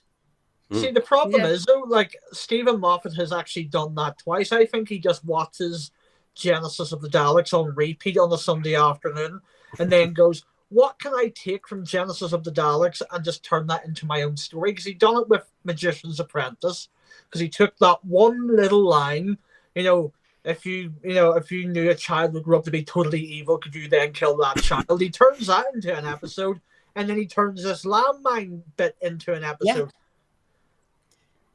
I mean, the Mutos are fascinating as a concept now because Terry Nation and the way in the script, Raven describes the Mutos. I don't think that'd be allowed in our beautiful non-conformist RTD universe. The imagery of those is great as well, isn't it? I mean, they're all done with the mist and the filming, and it's all no CGI, no nonsense. It's gritty, isn't it? They're not perfect. They're not. That's a cracking shot. That I love the Mutos because when you see that close up of their feet, they've got steaming feet. I mean, they're like the opposite of Sutek's bringer of, when he does the smoke on the shoulders in Pyramids. And when you look at smoking. And when you look at the costume, it's not that complicated, really. It's just it's not it's not pretentious. It's just like wrappings and. Again, it fits in with the world. There's sort of like everything's been used and old, decaying. So the whole thing's just beautifully put together. Well, we're all different ages, but I have to say, like sometimes it's like I think little kids recognize the silhouette of their parents, and there's just something there. There's a bond. When I see those three characters, and see Sarah exactly like that with the cagoule, I see the first version of the Doctor's outfit and that darker coat, and Harry with the lighter coat. That to me is just comfort blanket Doctor Who and very, very recognizable. And I just wanted more stories with these three. And when I see this shot at the just outside the in the trench, the great scene, I loved it. I mean, there was so much excitement. The excitement over gas masks, and how much gunfire did we have in this? I mean, it really was an episode when you could have all been dead in seconds. Landmines, a lot. It's also there's like this feeling upset as well of them getting split up was always horrible. It felt like, how would you get back? And I used to I still do when I watch it. How would I get back? When Sarah's by herself and she has to go across the waste, you think, God, go across that by yourself. And it's like. I used to struggle going down to the local shop with my dog, in case somebody came and bullied me or something. I just used to think, wow, that it really was. And you see, I mean, Ryan, isn't this the classic? When we all hear people saying, Doctor Who can get too preachy now and the message kind of overlays the plot. Here, any kid with half a brain would have learnt so much about how this echoes World War I, mustard gas, the dangers of it. We had that point about civilized modern weaponry versus old-fashioned. We've got discussion about nuclear war at some point. We've got all the political machinations that were way above my head. My God, this is clever, but it's just in the plot if you want to find it. And it's what I would say, this is very much the era though of Doctor Who in a quarry. Now, this is one of those times where, like, a lot of the time you'll sit and go, oh, they're in another quarry. This is one of the occasions they nail it.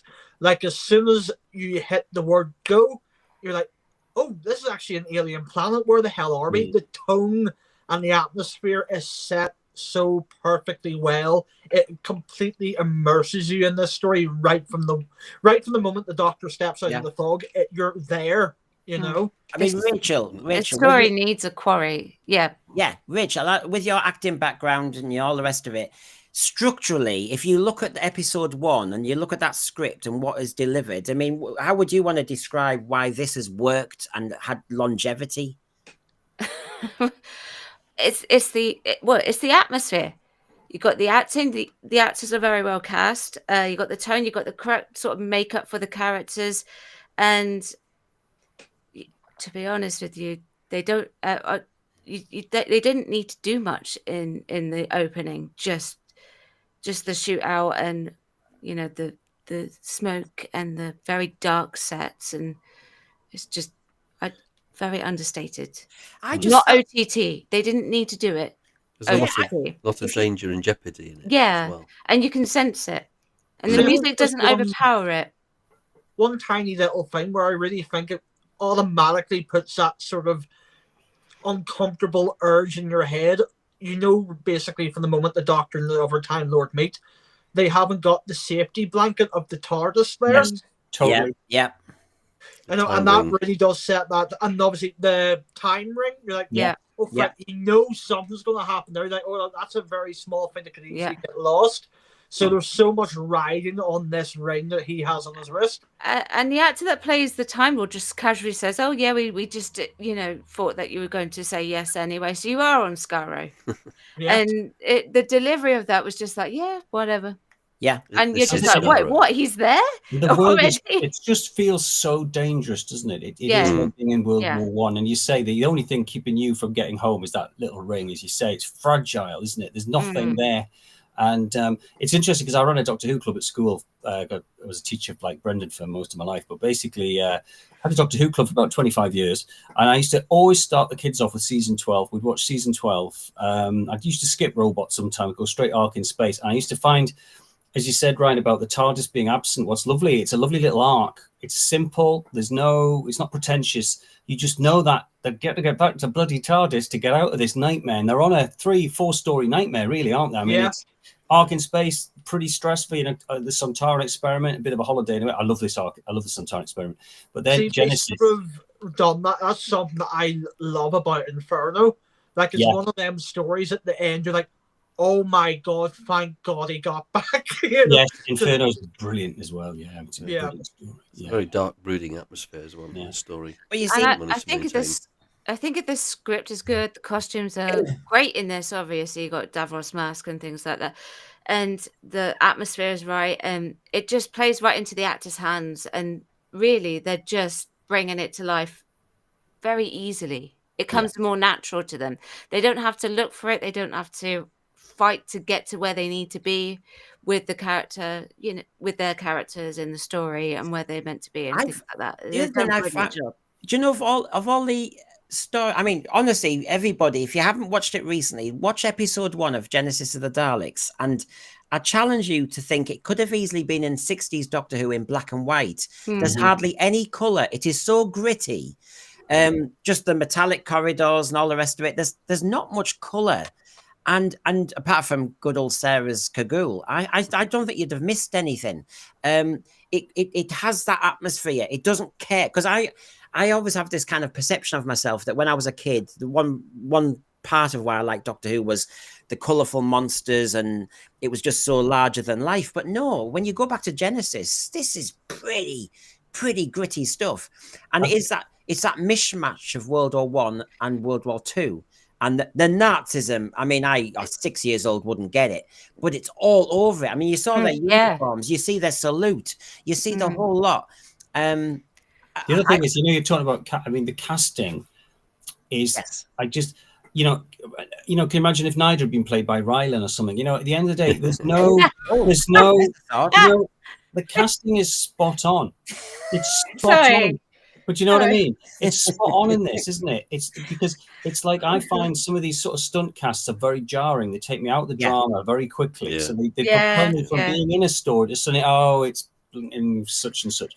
Whereas with this, there's no characters. I mean, the only one that gets you now, because we watched Hello Hello, is Guy Shinner. But if you didn't know, he's still very good. And at the end of the day, it's only because we've seen that. But if you forget that, I mean, Nida is absolutely genius. He could have been Hitler's Gestapo guys. He really could have. I mean, and that first scene where you see him, that little bit of music where they walk down the corridor gets me every time. It's so gripping. But the casting, I think, is fantastic. And brother Stephen Yardley as Severin, he's just a lovely. They all playing it. Oh yes. There's nobody's takes you out of it. Ronson is like a lovely, gentle scientist. Yeah, Ronson's great. You felt as though you could trust him, and then you felt very bad when he helped the Doctor, but later on, Davros just turns on him. Yeah. I like Bethan. talk about female representation. I know Rachel quite rightly will tell us that a lot of the 70s stories don't have many women in them, but if you have It's a woman true, in though. there, It's true. Yeah. It is, yeah. but she's a good character. She's a guerrilla, she's a classic guerrilla terrorist. I mean, here we go, brilliant. Go girl. Doctor asks her to sort out a whole army. Please sort it out. He had no problem asking her. And the other thing is, going with the casting, you've also got the the costuming is perfect too. It is not over the top. It's not showy. There's nobody trying to show off. They're just doing their jobs. What we need the whole world is expertly put together, from script to set to acting, the whole thing. This is why you got to give any actor coming in, taking on the role of Davros, full credit, because he's behind a mask. So he can't use his face. He's got no eyes. So obviously they benefit from rehearsals, back then, but today they don't. Yeah. So you got to give them credit with how they build it, because they've just got to make an impact. Can I just say another thing about this part 1? Apart from a bit of cheek from the 4th Doctor, which he always did when he's up against an adversary, this is unremitting. This is hard work. As a kid, you can imagine really sitting there just engrossed, but also thinking of the danger. Neil mentioned being lost, or Sarah. I mean, Sarah got lost a lot, that was part of her job. But to see her in this one, and then you see the Muto's foot, and you could see them all following her from different angles, and Dudley Simpson's music was building, and it seemed to be, as a kid, you were recognizing it's getting darker and murkier, and this is dangerous. And she's totally on her own. This is, and down to that, the Doctor's trapped somewhere else. To me, there's a few things I wanted to mention to the panel and see what your take on this is. One of my questions is, as you said with the joke about Rylan, Neil, there's no element in this where they were trying to do a light moment, whereas RTD is obsessed with doing a light moment. I hate that. I hate it. Light bloody moments in serious drama. No. Just again, that jars you out of the drama. But Neil, this is the point. RTD obviously doesn't think Doctor Who's serious drama. No. The advantage with casting Rylan in the role as himself is that he is a TV presenter, so it'd just be a heightened version. That's the advantage of that, although it would be better if it were an actor. As much as I love Rylan, because I do like Rylan. Yeah, I've got nothing against any of the actors who appear. I think you're right. I think anytime you see a familiar face without any, it just pulls you back to the reality of, it's... Yeah. That's why I always say, the X-Files was, to me, at the time, such a success. Yeah. Because we didn't know, I'd never seen Gillian Anderson and Duchovny. And so they were those characters. And they were a huge success because they were just great. They were great pairing. But if it had been, say, I don't know, some very famous character, you would have all think, it's Tom Cruise as... Whenever I see a Tom Cruise movie, it's Tom Cruise. I don't know these names. It's just Tom Cruise. Do you know what I mean? Yeah. Why does RTD and Chibnall and all them not want Doctor Who to get the kids scared? Part 1, Genesis of the Daleks, is trying to do it in every few seconds. And I applaud. Terry Nation can get a raw deal from some people. And yes, I know when he did repeats. But I have to say... he could have had how many cliffhangers from that first episode? He really could have. He used up so many ideas that writers now would have said, that could be a cliffhanger from a whole arc. But no, he had about 5, I would say, in that episode that could have been cliffhangers. But that's good in many respects, because that builds up your anticipation of like, it's not finished. Oh no, what's going to happen next? So it just keeps you going. And then when it finishes when you least expect it, you're like, oh. Right, it's building up the tension and then lowering it and building it up again, etc. It's clever writing. I had the good fortune of chatting with Philip Hinchcliffe recently, which I can't talk to you about. But at the end of the day, he was he just had he assembled a team of writing, people around him that were delivering this material to a perfect, to the highest level. And it's why we all remember it. And it just seems to be, that's what the show has got to get back to at some point, a team of thriller, sci-fi, drama writers who know how to hold an audience, create that tension. Exactly. Without the daft moments all the time. Well, you know, it's a very sad fact of the matter is that we haven't had a monster in Doctor Who that's really captured the public's imagination since 2007 with Weeping Angels. Yeah. Yeah, that's what even the Weeping Angels, I argue heavily that they were a one-hit wonder, because I do think having the Weeping Angels in an alien planet made no sense to have Victorian statues elsewhere. They were really good at the start, but I think they would have been all the better for not ever coming back. Yes, 100%. They are the diminishing returns example in the new show, in a sense. It just gets comedic, doesn't it? It's just silly. Oh, there's a name. Oh, where am I? I'm falling off, hands coming out. Yeah, things like that. Yeah, you're in a crazy place, like in the middle of the desert. There's a Victorian statue. It's on repeat cycle, most of these creatures, like the Reaping Angels, and sometimes the Davros and the Daleks, turns into a kind of caricature of what they started off as, and that's why I think writers should always go to the original script and actually look at where we're going here. And this is why I'm so pleased they don't always bring the Autons back. Well, yeah, because he made them attractive. I always joke because you're scared of them, Rachel. I mean, John Yulden tells us, of course. I mean, he was a notorious smoker, wasn't he, Michael Wisher? Wisher used to wear a shopping bag over his head in rehearsal with a smoking. I wish I could see that photograph. Tom laughed when he remembered seeing smoke coming out of the bag as he smoked. I mean, this is it. But I wanted to bring in Heather's point as well.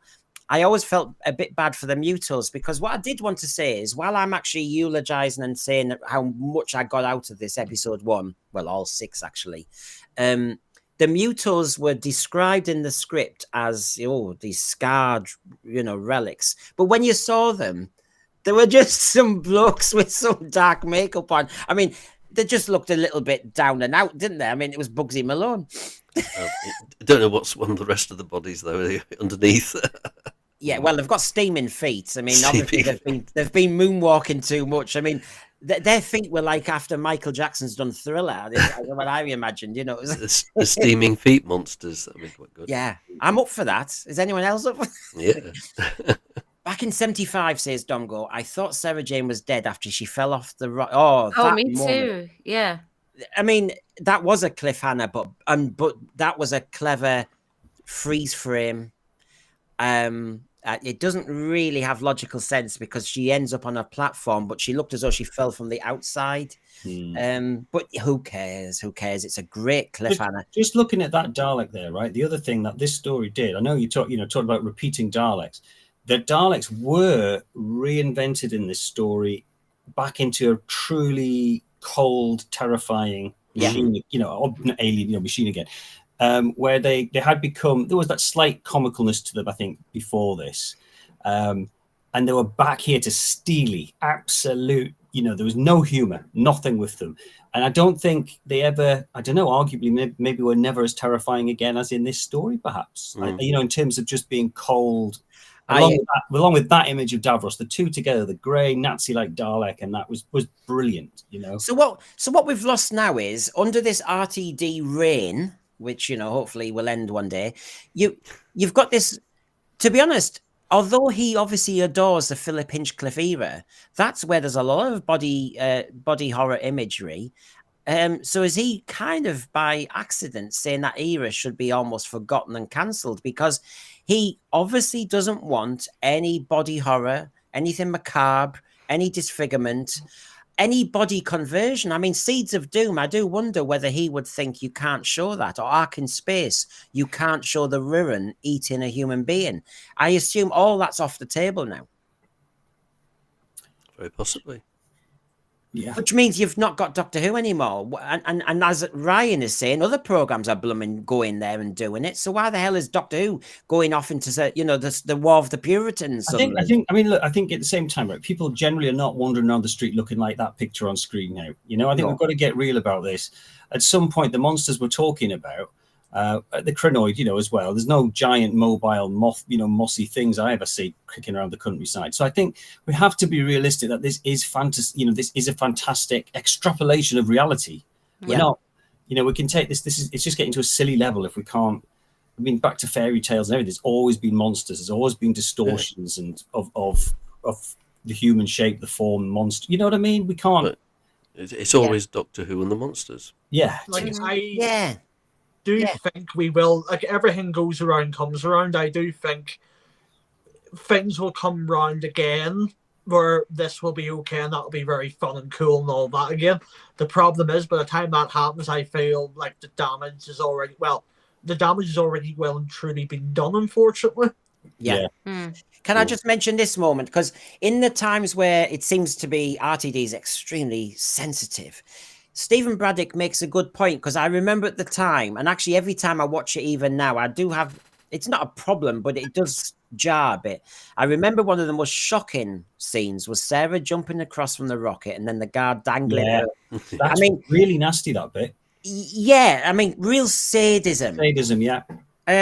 Now, I'm not saying it should be erased, and I'm not saying it shouldn't have been written in, because the point is, instead of saying aren't sadistic people evil, they just shows it. And it's just good writing. It's just, it was, as a kid, sat there on my own, it was like, gosh, she could have dropped at any point, and she was trusting him. Oh, the whole thing. It's also his Athal, which from past watching Doctor Who are the goodies. So there's that, you know, they're being shown to be just as callous as well, which is interesting, you know. But also, he's got a Cockney accent as well. Because he's a Cockney. He says, "Come on back down here." That's what he says. Yeah, he does. They're thinking, they got Cockneys over there. Scaro. Yes, this Middlesbrough lad knew don't trust Cockneys after that moment. No. But oh yeah. So gosh, everybody's going on fire here. How dare? I mean, Warfare's mentioned Jinx Monsoon when we're doing a Genesis of the Daleks reprisal. Jinx Monsoon was like the child catcher out of Chitty Chitty Bam Bam to you. I used to impersonate and that in school, so that makes me in a problematic category. RTD potentially scarred children from trusting drag queens. Well, I think all the parents are already there. Now, lollipops. All free. So, you know, Genesis of the Daleks, what a classic. And it was partly a classic because the vocab, the speeches were phenomenal. I was busting my brain as a 6-year-old to keep up with it. It just seemed very clever. I mean, forget the wheelchair nonsense. Davros to me as a kid seemed a very wise, clever, devious character who was always ahead of everybody. What a chess player he was. And the language he used, I just could not keep up with. And of course, one of the moments that we all know very well is what a great speech. And RTD in his 45-minute nonsenses nowadays would not have time for this moment. You know, I don't know, if you had a virus in your hand, and you see him run with the idea, you could see the Fourth Doctor's going, you wouldn't, that's too far, isn't it? And you could see him going, that power would set me up for the gods. And the excitement of that line, when you see him intrigued and you saw how evil he was. I mean, where were your go-to moments in Genesis? I'll start with Jeremy, you know, either speeches or lines or moments. Yeah, I suppose that was a very good part where he's holding the capsule, well, pretending to hold the capsule and then goes, everything, like that. And then the Doctor grabs his hand. And then tries to switch off his. Well, he grabs his wrist, doesn't he? And then, that's one of my favourite bits. Don't say that now, because I could have done what would the shooty Doctor do? Because I think he'll be doing a little song and dance and going into the cupboard, and Nigel would be jealous. And then Davros says, "Don't switch that switch. That's my life support system." You know what I mean? No, don't switch that one. That one pushes the commode. Oh, really? Don't. That one's the flush one. Don't do that one. Over the overseer, Russell considers anyone even remotely to the right of him as being the equivalent of a Nazi. So why does he care about how we view the disability of Davros? Some would call what you do, it's almost like a body fascism, really, what's going on. Rachel, what are your thoughts on Genesis of the Daleks, your go-to moments? I'm going to say you're an actor, you know, when you must, when you read lines or watch them perform, go, oh, I'd have loved to have been given a line, that's so good. I'd love to have been given a script like this. Yeah. I'd love to have dug my teeth into something like this. It would be wonderful to perform and just make myself sound incredibly intelligent. I love the dialogue. But one of the things, especially when I was watching it for this, rewatching it, is is the references to the Nazis and that. Yeah. Because obviously when I was younger watching Dalek stories, I never got any of that. That went over my head. Yeah. But now I love it. And it makes me think, because obviously I wasn't around during the war, what kind of impact and how that made people feel during that time. And obviously Terror Nation would have been sort of around there. You know, how much of an impact that would have actually had on them to actually bring forward a story like this, a metaphorical story like this. Oh, you know, it just shows that they had some trauma that they needed to deal with, but they did it in the correct way. I love it. I think when you see obviously the soldiers in gas masks and rifles, obviously that turns your mind to the First World War. Yeah. And then the link with the with NIDA, etc., that turns you to the Second World War. Yeah, especially with NIDA, actually. I actually like the character of NIDA. When you first see him on the screen, my immediate thought is, that's very what I would consider to be Nazi, very... Sorry, that's a motorbike going past. Very, if you heard that, by the way, very, very German, very Nazi, and like the clicking of his heels and the salutes and his staccato delivery. But even though he does it in an English accent, But I say actually, NIDA is much more ruthless than Davros. Yeah, and I would say so. You know, as a character. Incredible. However, there's moments that I loved at the time, and when you watch back, I'm going, I just love this. And this is when you need a long story, and this 6 episode works. You know, sometimes we say it's a 4+2. But I also like it when he's got when Davros has Dr. and Sarah Jane like captured, and he's giving like all the spiel there as well. But you know, I think it's just great story altogether. The moment when he's tapping, he's waiting for the Daleks to come back, and you're just watching him tapping. Yeah. And NIDA, and you know, and NIDA's stressing, and he's going, "I hear you. I'm waiting." And you see, that gives me chills as a kid, and as an adult watching it, I just love it. He's a clever villain, and he knows all the cards are working for him. Now, those quiet little touches like that, I just think are outstanding. And when you look now, there's so much politics in it. So, for example, as Sadako's saying here, the playing with democracy at the end, just to get them all in the same room, get them all to vote, and then work out who's on which side. This is Davros pretending to be a Democrat and then just wiping them all out. This is all clever concept stuff. It's all politics and obviously the reference to the bunker, which of course is Second World War as well. Yeah. And may I say, RTD, number 1 wouldn't go there. Number 2 hasn't got the ability to go there because it doesn't ever do a preachy job about Second or First World War. It doesn't do a preachy job about democracy is very important, kids. It doesn't do anything. You could argue that democracy is exploited, and therefore, you know, the lesson I get from that as a little kid is that don't reveal who you vote for. You know, there's so many different ways you can look at it because it's a very cynical plot. And the way it's written, it does not matter if it does go over your head. No. It doesn't patronize you. Well, because, Rachel, there are so many perils going on. Thal rockets, landmines, the clam in the cave, the experiments, those little bits of mutant in the lab. The story with as many, you know, as you say, potential cliffhanger plot points. It's just loaded from, you know, the radioactivity, the electric fence, the mutant jumping on him. Oh, it's just honestly, I'd forgotten entirely about the gangway being until you brought it on. I forgot about that with the dangling. It's just constant. And the Ice Warrior, half the Ice Warrior costume as well, used as that mutant in the subway or whatever it was. I will say Michael Wisher does actually really, truly lay the groundwork for all of the other Davroses that followed him after that. And all they had to do was build on it. He gave them a very easy job. Yeah.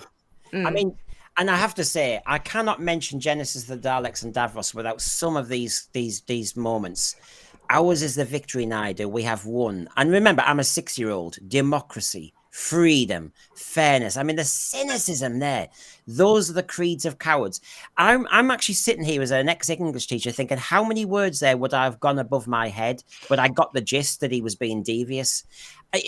Absolutely. And this is what I mean. Sci-fi on its top level is working to the adults in the room, scaring the kids to death and making them think. And actually, when you become an adult and you look at the book and you look at the script, it rewards and it rewards and it rewards. I used to say to the kids a lot about The Great Gatsby and say, you can read that when you're 20, you can read that when you're 40, and you can read that when you're older, and you'll get something else out of that book. Yeah. Genesis of the Daleks has so much messaging going on. It is a rich script. And for every time somebody says Terry Nation regurgitates a plot, you've got to say Genesis of the Daleks is when you've done a lot of plots, when you've done a lot of TV, that's what you get. I don't think Juno Dawson's going to write that. No. After what I've read, no. No, I don't think so. And that's the problem. Terry Nation, for good or bad, Robert Holmes, for good or bad, Malcolm Hulke, for good or bad, wrote a lot of TV. They were experienced. They knew what they were doing. They knew what worked and what didn't work. And Juno Dawson, Inya Ellams, and all the rest of it for season 2, they sound so inexperienced compared to these masters of the profession. I think what's interesting as well from a sci-fi perspective is that when you look at sort of the Pertwee stories and the early, some of the sci-fi now seems a bit, so say the Sea Devils, for example, it's not massively deep sci-fi, but it was at the time very adventurous in terms of its presentation of alien, a different race, and that was alarming in itself, and them coming onto a beach and all those things. Whereas when you get to the 80s, you get people like Stephen Gallagher, with like Warriors Gate and Terminus, some really big sci-fi ideas there. What's happened now? So it was sort of, the stories were sort of, not always, but generally sort of powering along to more sci-fi with Douglas Adams and then, Stephen Gallagher, people like that. So you had the monsters still, but you also then had these concepts as well, which were cool, really interesting. But now it just seems to be reverting way into, the sci-fi is just evaporating. And it's just turned into this camp, farcical, strange pastiche fantasy world. Yeah, and it's going back to this, it's unrecognizable, really. And that's why when people come to the museum and say you're not enjoying the new series, I go, no, it's not. It's not. I can't call this Doctor Who. There's a box in it. There's a guy called the Doctor, but I really don't recognize it. And there's no peril particularly, because if it gets tough, we'll sing or something. I mean, Rachel, this was Coriolanus. This was unbelievable.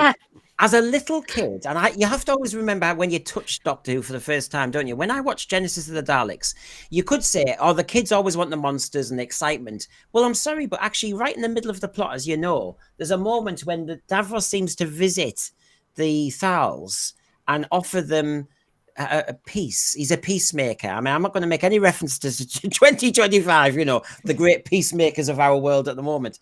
But Davros pretended he was a great peacemaker. Yeah. And of course, as a kid, you're kind of just watching, going, all right, what's he up to? In your head, you're going, bit boring. He's just talking. But when he came out and he said to Nida, they haven't a clue. They have words such as patriotism and nationalism. Again, I'm 6. Don't understand what they're talking about. My concern is only for, and he goes on and on. And honestly, I love the fact that Davros just made it was almost like checkmate, really. Genocide of your own people. We were playing with that. And there's me, a little 6-year-old, probably with a jelly baby going, oh my God. Yeah. You just sit there and go, oh, yeah, that what he said on the screen. I mean, that was what I was like when I watched them on VHS. Oh, right, yeah, all right, yeah. Yeah, and this is it, Ryan. You just take it for what it is. Yeah, well, I certainly, as a kid, was never thinking this man's in a wheelchair. I was thinking, he is so clever. He's so dangerous. Well, the children get it from one particular point of view, and then the adults get it from another particular point of view. So that's why it is kind of like... There's another point... Sorry, Jeremy. Sorry, there's another point we haven't really, I don't think anyone's made yet, is that when they redesigned him, one of the things that, it was a beautifully sculpted mask and everything, but John Friedlander had based it on the Mekon, so you had this extended brain case. Yes. And that to me, for some reason, it's like they've just done it with the leader as well. They've sort of chickened out on the leader in the new Captain America film. The leader is the Hulk, except it's his brain that's expanded. No, and with Davros, when they sort of like sort of saying it's like he's representative negatively of people with in a wheelchair, whatever. Bottom line is he was never, to my mind, looking at that there, this was not a fully human person any longer. This was somebody who had been mutated, his brain had swollen. He was a genius. His head's not human shape anymore. And I think they lost something really special about Davros when he just looked like a really angry old man in the new show. Again, actually, beautifully sculpted, but he's got the normal cranium size. He's a super brain. There was a trope in sort of classic sci-fi, the super brain, and it's it's quite an interesting one.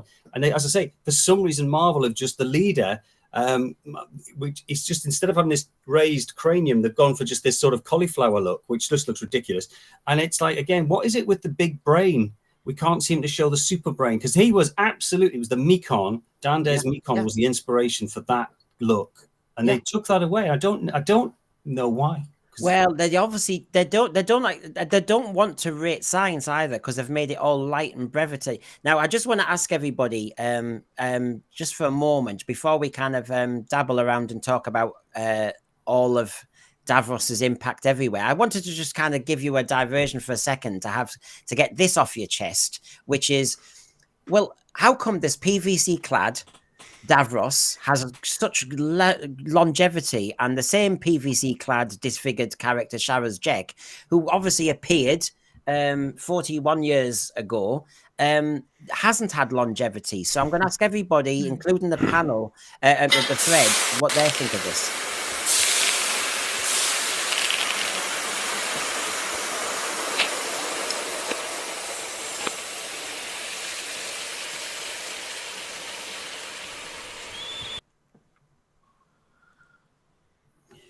So, Sharaz Jek, which sounds like, I mean, that's also, an anniversary of 8th of March. What an amazing day in Doctor Who history. 8th of March, 1984, 6.9 million watching The Caves of Androzani Part 1, 10.7 million watched 8th of March, 1975, Genesis of the Daleks. Now, Sharaz Jek, again, disfigured, devious, manipulative villain. Now, I'll come to you first, Rachel. Why has he not had the longevity? Because I have to say, I'm fascinated by Sharaz Jek. I just loved his character. I wanted him on TV more. He's a creep. Straight up. He's a creep. I wondered when you asked me this, yesterday, if the reason why he didn't have the longevity as like Davros has had is because of those factors. He is lusting after Perry, and it's a little bit sort of sends, as a woman, that sends like shivers down your spine. So I wondered if that might have actually played a part into it. But he's a great character, though. Rachel, on that point, do you kind of still approve? Because this is like Doctor Who being adult still, though, isn't it? Yes, he looks a bit predatory, a bit. He wants to kind of own a woman as a kind of, I don't know, as an object, as a pet, or even as a companion. And it was quite clear in Caves of Androzani that Sharaz Jek was only tolerating the Doctor and could get rid of him, but he needed Perry. Yeah, he wanted Perry. You could see that sexual dynamic going on. But isn't that where Doctor Who? I understand it's creepy, but are you glad it's there? Yes, I am. I wouldn't change it, but if that's the reason why they didn't keep it going, I understand at the same time. I mean, I don't know if that's a good enough answer. But can we have a villain in Doctor Who actually creeps you out by how he leers at people, or she leers at people?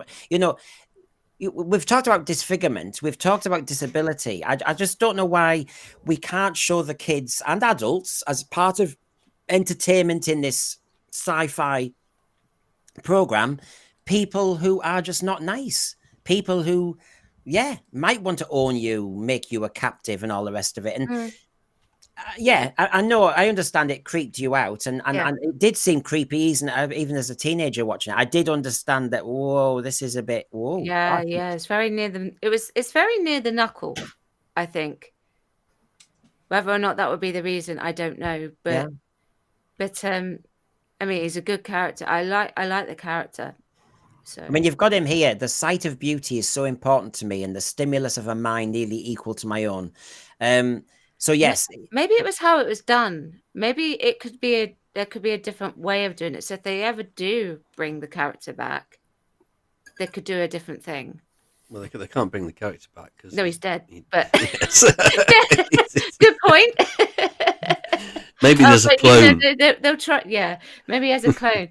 But that bit, they'll try and do that, won't they? I was just going to say that bit where Perry's on the screen and he puts his hand to the screen. He goes, "Beautiful." Yeah.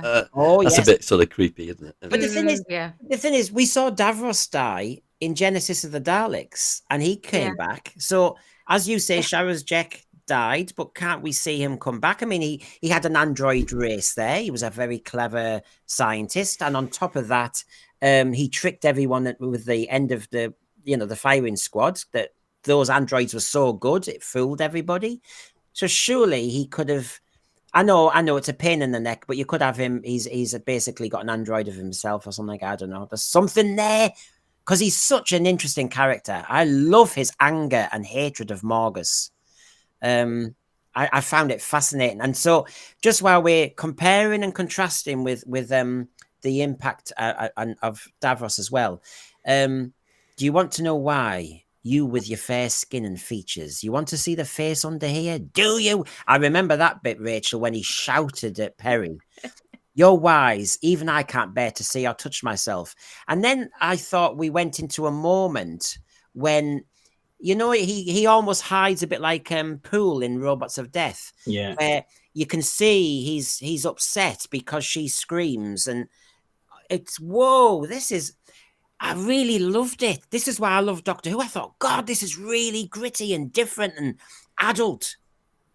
And then afterwards we had the twin dilemma. Yeah. with those twins. Yeah, I know. God, I mean, but that's an interesting shot there where you've got a close 3 shot. Brilliant. Yeah. Where you have Jake mentioning whatever he wants to mention and the Doctor and Perry looking at him, trying to work out what he's saying, etc., and listening intently. It's a very good shot. I mean, a very clever directing by Graham Harper. Yeah, totally. But this is another one that you didn't miss a beat. But you've got the Magnus Greel moment, you've got the disfigurement moment, and again, we've got the same argument. So Sharaz Jek would not be allowed in Doctor Who now, would he? No. Just going back to your original question about why you think he didn't. Yeah. I actually think on a basic level, I don't looking at that, it's not as interesting. It's a perfectly adequate disfigurement mask, Yeah. But the Davros mask is outstanding, and that isn't actually outstanding. He's far better as a character. He's looks stronger with the other mask on. I also just think the story is just clearly a one-off, and I think the characters around him, like the androids he makes, which are cool. I like them very much. I don't think there's just not the same level of strength in his motivations and everything that Davros. So I think he's like not a second-class Davros. He's a bona fide A-grade character, but I just don't think the story around him. It's a one-off story. It's simple as that. He's got a low-grade load of androids. He can duplicate people. His mask it's cool. I mean, the performance is bloody great. I mean, Christopher Gable's brilliant in it. But when you take the mask off, it's not one that went into my mind forevermore. Like Davros absolutely was just genius. So I think it's like just he's quite good, and his motivations. I mean, it's excellent within the story, but I don't think there was any maneuverability really with what you're going to do with him if you bring him back. Really, and is he as popular? No, well, I think, and it's because of that. I just don't think I think everyone loves Caves of Androzani, but it's like an ensemble effect of all the characters are good in it. Everything's good in it. He is perfect in it. Morgus is bloody good. Norman, what do you call him, the actor? I forget his name. He's a really nasty piece of work, but I think he's more tragic as well. He's creepy and tragic, Sharaz Jek. And I think Davros isn't any of that. Davros is just just looks so strong, so unusual, so weird. He's got those Daleks with him, the grey Daleks, which are amazing. And I just don't think there's just the imagery isn't as strong. It's good. But I just think that's why he's never endured as an iconic image. He's just a very, very strong, excellent single story character. I don't know. That's what my feelings are, gentlemen and ladies. We agree. What it's worth. Well, that's all right. I mean, I just wanted to throw that up there because obviously we're looking so much at Davros and his impact tonight. But before I kind of return to that, I just want to trigger you all. I mean, you know, I know my job here is to trigger you as well. And there are some news items.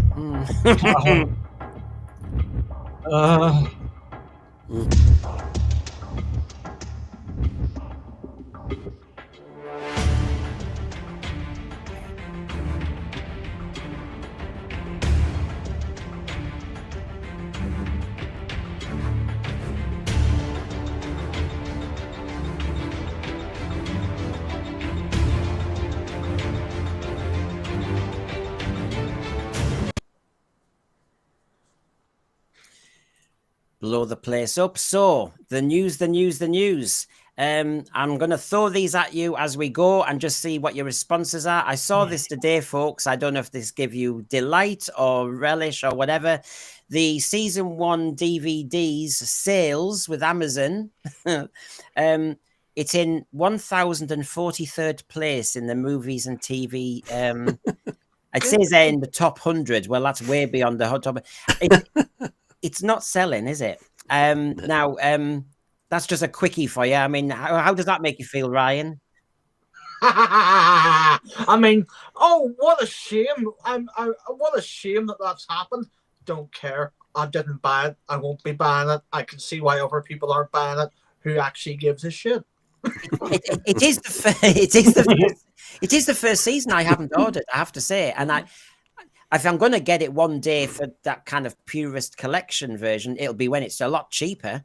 I'm not buying it for 33 quid with all that dross that I've had to watch for reviews. I mean, Jeremy, you'd already parked yourself from this, so you were never going to buy this, but does it give you glee? It doesn't give me... I'm very sort of nonplussed about it in the same way as the Jodie Whittaker. I haven't bought the DVDs or Blu-rays of that era. I stopped buying it because I just... To be honest, I don't think it's worth it. No. Now, if you're talking about season 7 and any classic era, yes, I do think it's worth it. And yes, I would pay much more for it, funny enough. If it was season 7 or whatever. Now, I'm guessing... Classic Doctor Who. I'm guessing from this panel that Neil and Jeremy definitely haven't ordered it. I haven't ordered it. Ryan hasn't. Rachel? No. I didn't even know it'd been out, actually. No. You know what? I just think it's incredible that 5 really, really passionate Doctor Who fans, 5 lifelong passionate Doctor Who watchers are standing. We're all from different, we're all not interested in our favourite programme because it's not our favourite programme anymore. And that is, it's been turned, as I say, it's only Doctor Who in name now. And I felt like this for a long, long time about it, to be fair. But this is the least, it's further and further away. And I mean, I just couldn't, that would upset my collection. It would upset it. I would look at it and it would distort. Yes, it would. It would disturb the force. It would disturb it. Yeah, I've got this lovely classic, and it just wouldn't know. I'm sorry, that is not Doctor Who. That is, I don't know what the hell it is, but it might be. They are the copyright holders. They can stick the logo on it, and that's as far as it goes for me, really. Unfortunately, I think it's sad. It's sad. It might be because of this. It might be because of this. Because as I said, I keep going to my lovely writer's tale, and within the writer's tale, he says to Benjamin Cook, they had this kind of obsessive kind of writing to each other. I'm just back from Cardiff's Gay Film Awards. Now that's allowed. He's a maker, so he just explains that.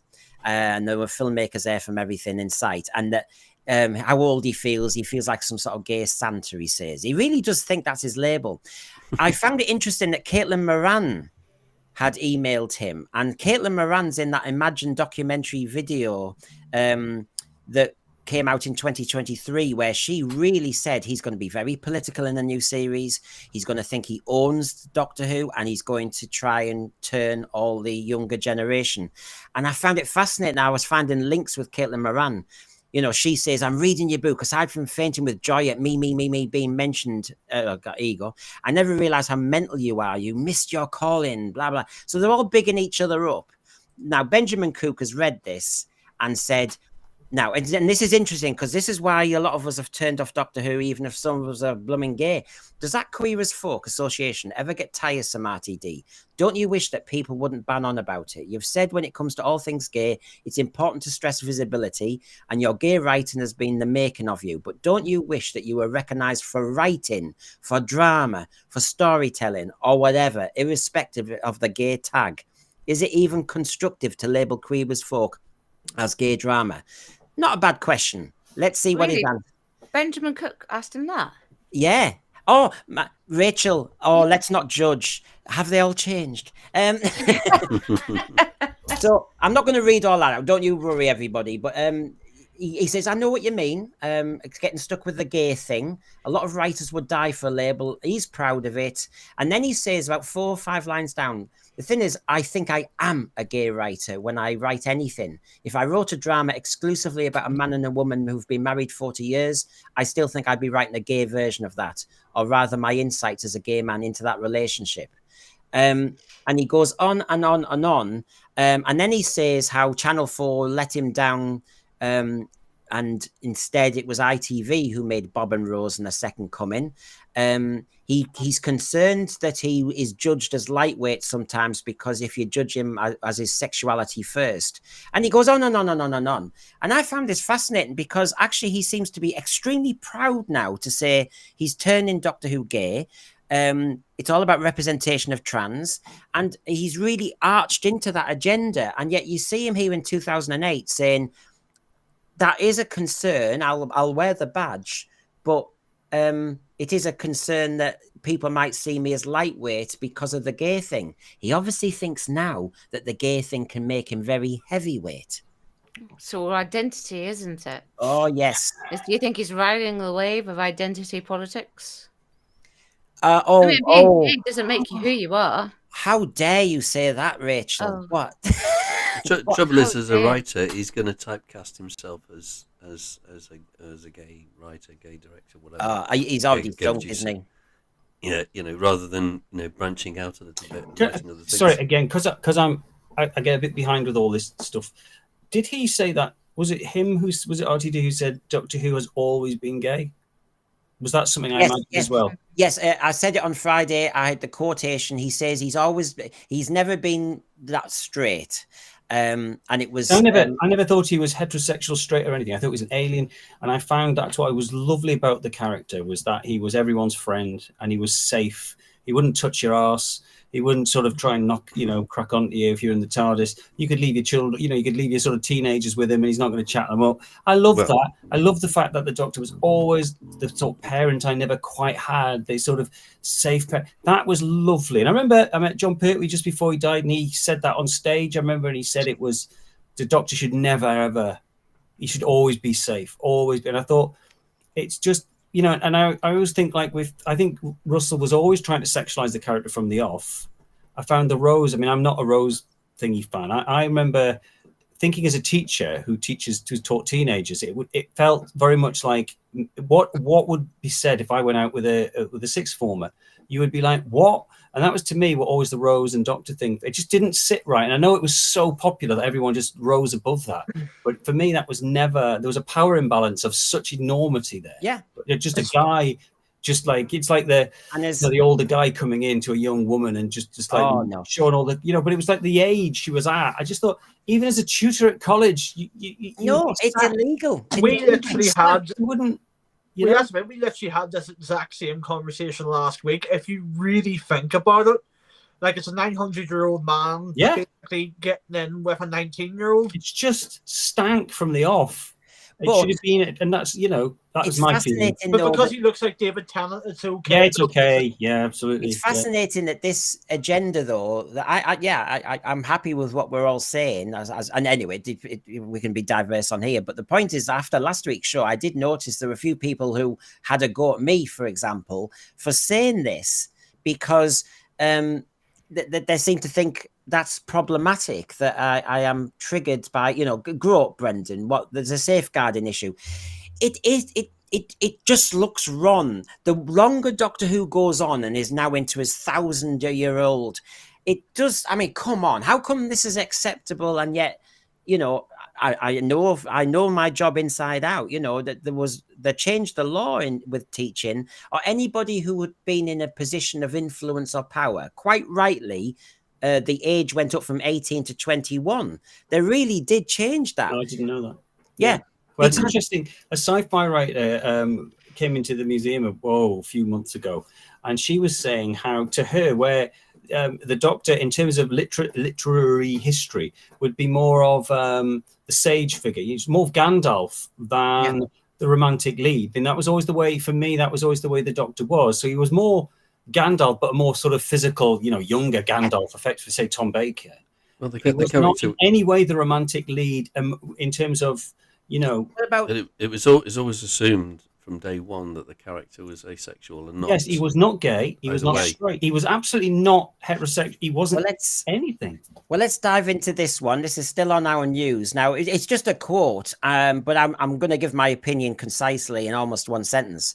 Virada Sethu says her Doctor Who character, Belinda Chandra, feels like an equal to the Doctor, and I will now make the sound effect yawn and go, for God's sake, can I please have my Doctor back, where the Doctor is in charge most of the time. The Doctor just gets on with it. The companion gets into peril and he tries to get them out of it. And now and again, just now and again, we get a Donna Noble moment or a Sarah Jane Smith moment in Genesis when he's got the wires, do I have the right? And she's arguing the toss with him, a bit like Donna Noble in Fires of Pompeii. That's a rare moment, but most of the time the Doctor's in charge and the Doctor gets on with it. And I have to say, we're really going to do this in season 2? Here we go again. The companion can challenge the Doctor. That Doctor is easily challenged. The shooty Doctor, he'll be in the corner crying, rocking. We don't need anybody to challenge him. Mind you, I must admit, Rachel, if she feels though she's going to be the equal of the Doctor, that means it's going to be 2 crybabies in the corner. I think that's probably what's going to happen. They'll both be in the corner bawling their eyes out, won't they?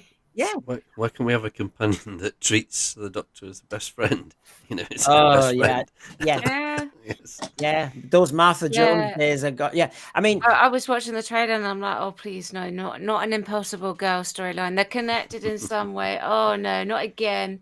Yeah. The only Impossible Girl storyline that ever really worked was the Donna Noble one. And look what they did to that. And it's been done. It's been done before. Yeah, it's been done. Now on the news again, works. Noel Clarke's in the news at the moment, isn't he? We've had John Barrowman, who obviously thinks he's been blackballed and there's no loyalty from his cast, from Torchwood, etc. And here Noel Clarke has been talking about, was in the Daily Mail and other papers a couple of days ago, has been completely exiled from showbiz and perceived as a criminal after a newspaper labelled the Doctor Who star, whatever. And obviously there's a big libel trial now with The Guardian. Now, as I've said about Kevin Spacey and others, and John Barrowman as well, I mean, I find this fascinating how RTD and others are riding the wave and others are dropped like a brick. This was the 2005 team. Noel Clarke isn't anywhere called a jail, and yet he's fighting all this and seems to be struggling to get jobs. So all I wanted to say to the team is, gosh, it's just not a happy world, is it, regarding our Doctor Who actors and stuff like that?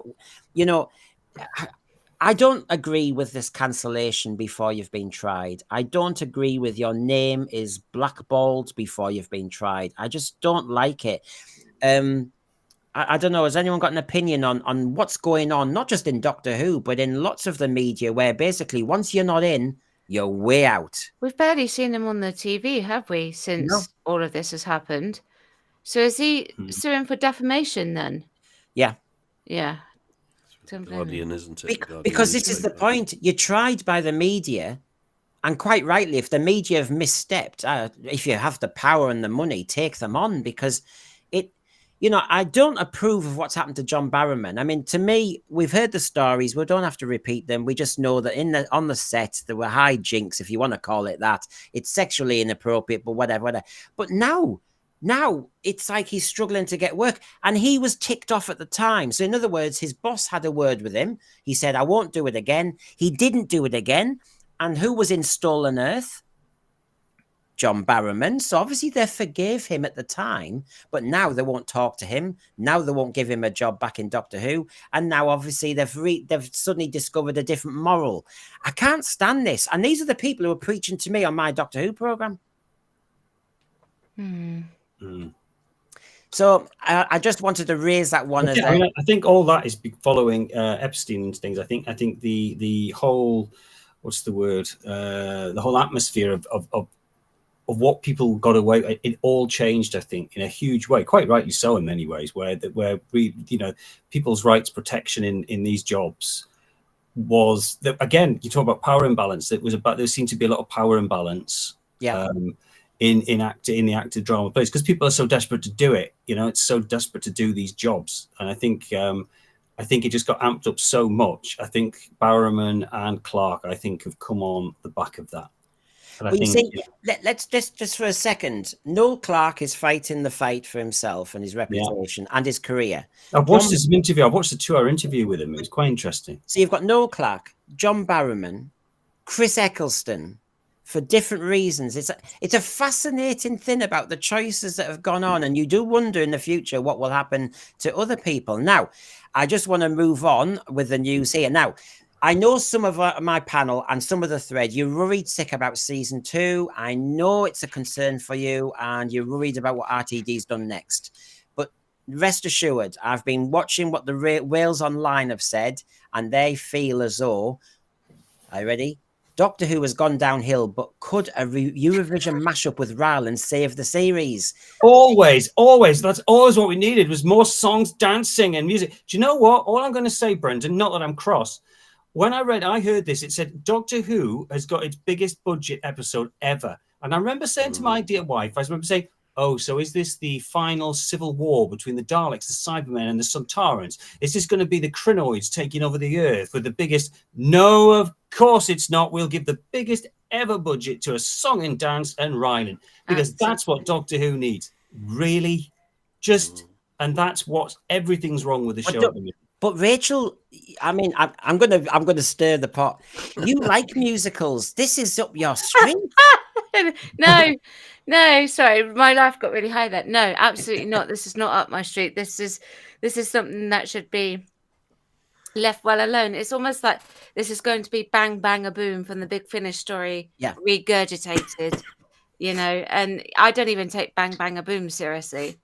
So no, absolutely not. Songs do not belong in Doctor Who. It's almost like a TV comic story, isn't it? Yeah, it's like taking, Grease and sticking a short excerpt from Terrifier into it. You wouldn't do it. Do you know what I mean? No. Well, the big argument here is, now when I heard that the next season of Doctor Who was going to feature the Interstellar Song Contest, I couldn't help but let out a little screech, as I knew exactly what this meant. Yeah, I do as well. I first saw the announcement on Instagram. Oh, that's to show you how you lives. And I was doom scrolling in bed before starting my day. The BBC Doctor Who account shared that Rylan would be joining the Whoniverse to host the song contest, similarly to how he has served as a co-commentator. Yeah, whatever. Now, the Instagram account commented on the post saying, Gallifrey, can we please have your 12 points? Other users commented on the absolute peak of Doctor Who camp has been reached. Graham needs a reboot. Now, this sounds as though it's going either way, but then it says, I have very high hopes for this new episode and hope it does reflect the mid-noughties episodes. And I think Rylan will bring something new to the show. I mean, what? What? Dazzling white teeth. Yeah. I mean, what? We've never had a Rylan in the series before, so maybe that is something new. Just to be clear, I don't dislike the man at all. But we need a Davros. We need something frightening, terrifying, this is absolutely not. It's just not Doctor Who. It's lightweight entertainment. Well, look, I'm going to tell all of you off because you're not representing the whole diverse range of Whovian fans. I'm sorry, because I know I've followed my script here, that actually I've been told by Disney that Doctor Who's in their top 5. So I'm sorry, but you're missing what's good about it. Sorry. Is that the debate with zero stats presented? What's that mean? Sorry, what's the zero stats debate? Well, they said it was in their top 5, but they didn't actually present any stats to go with it. Oh, excellent. Excellent work there. That's good. I wish I could have done that throughout my life. Yeah, me too. Yeah. Oh, God, yeah. Yeah, you want to see all these GCSE results I've got for my class. Oh, sorry, I don't do stats. Yeah. I know, it's just mad. But yes, the argument is, and I just want to trigger you all. I'm sorry, I'm having a trigger night. It's in the top 5 chart, but as Rachel rightly says, there's no stats. Doctor Who remains one of the most watched programs on iPlayer and was top 5 in the Disney globally every week it aired, as well as being the BBC's top drama for under 35s this year, making it one of the biggest programs for that demographic across all streamers and broadcasters. So you see, you're not representing the diversity of Whovians nowadays. Oh, sorry. I am saying, look, I get people in, I get random Doctor Who fans in all the time. Every day I'm open here, and I would say there are a tiny handful. I would say out of say every 30 people who come in, maybe one who will say I'm enjoying the new show, and it surprises me. It probably even less than I'm not honestly trying. Can they drive? They're saying that through gritty teeth. I'm enjoying the new show. It's not. It's probably. It's not even 1 in 30. But there are occasionally they come in and they take me by surprise because I'm so used to people coming in saying how they don't watch anymore. This they don't like. So it's surprise. I just. I don't know what to say really because it must depress you when you hear that. If they're enjoying it. What I have to do is go, oh, that's great. Oh, really good. Bastard likes it. No, I mean, it's like, it's just. Can I have your autograph?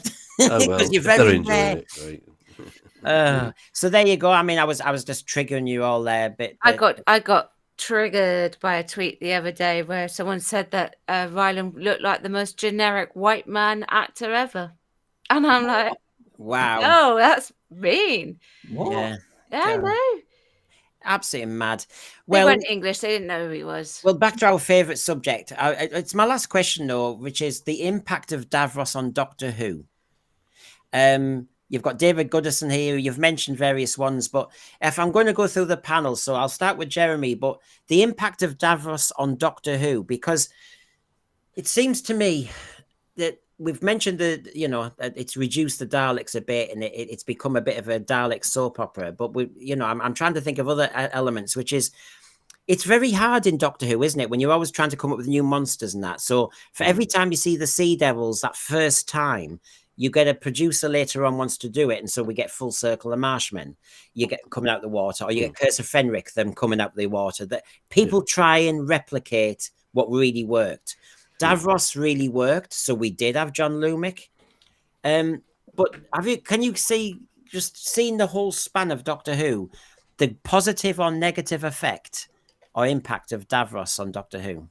I think it's been a positive effect, certainly for the first 2-3 stories of Davros, and then after that it was slightly a bit uneven.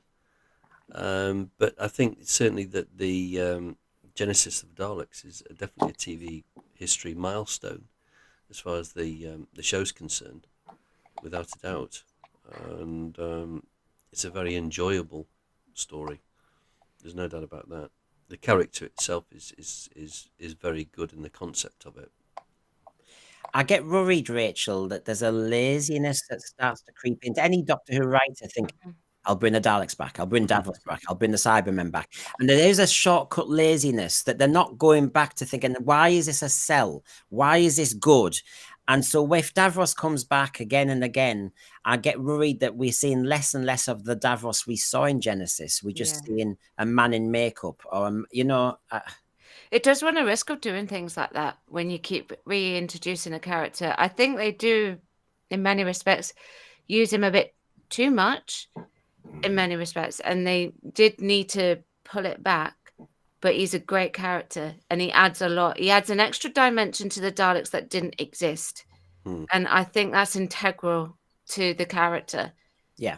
But my criticism is in Resurrection of the Daleks, you have them killing Davros off. Yes.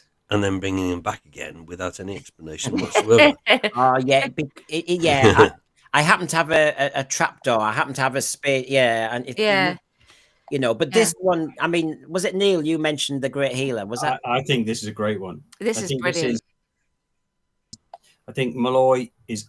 To be honest, I couldn't split hairs between Wisher and Malloy. They're a totally different portrayal of the character, but I think Terry nails this one really well. He's nasty. He's a sinister. He's just great when he's trying to. Tassenbecker, he's trying to sort of charm Tassenbecker into there, and it's just horrible. He's great. He's brilliant. But I think I wouldn't have done Resurrection. Actually, I'd have had that just purely Daleks. I think Resurrection's a bit weaker.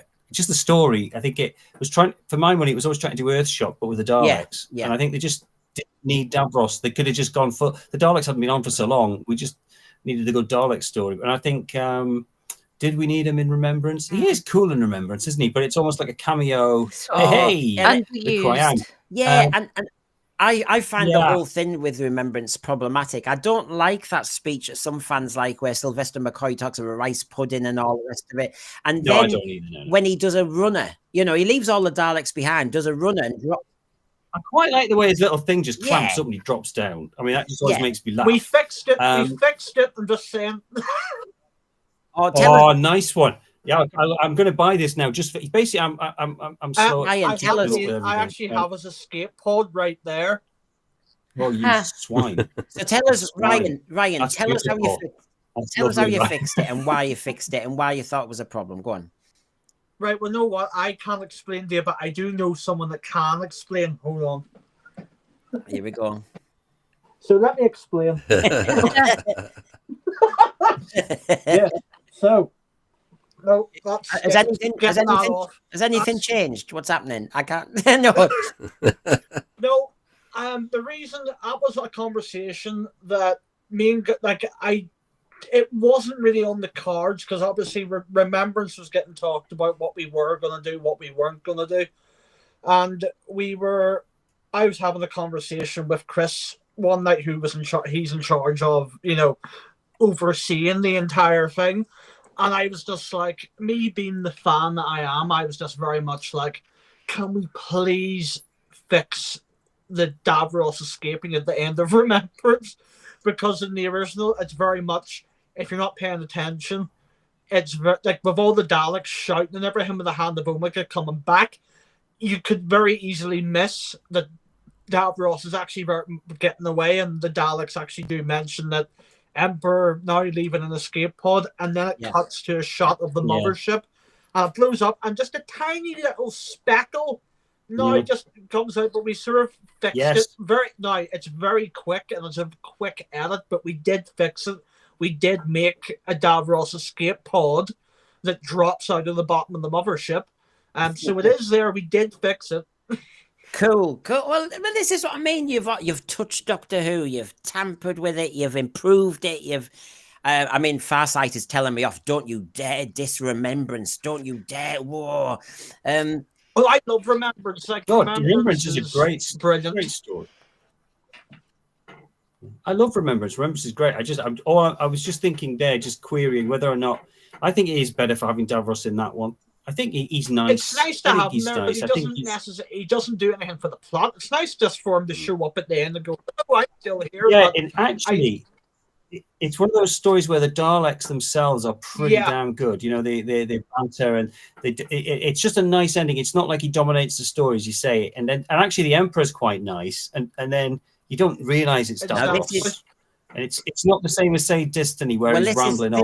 I mean, for every good Davros story, I want everybody. I want the thread. I want the panel to give us a thought on this. And I know. Let me just show you. There's Davros pre. You know, so we had Destination Skaro. We had this one. Now I know you can. You know, it's a bit like saying, "Well, we can't do this. And we can't do this." So we'll show him as a child. This is when I don't like Stephen Moffat doing the timey-wimey. But of course, this is the one where he got the regeneration energy from the Doctor. He got out of the chair.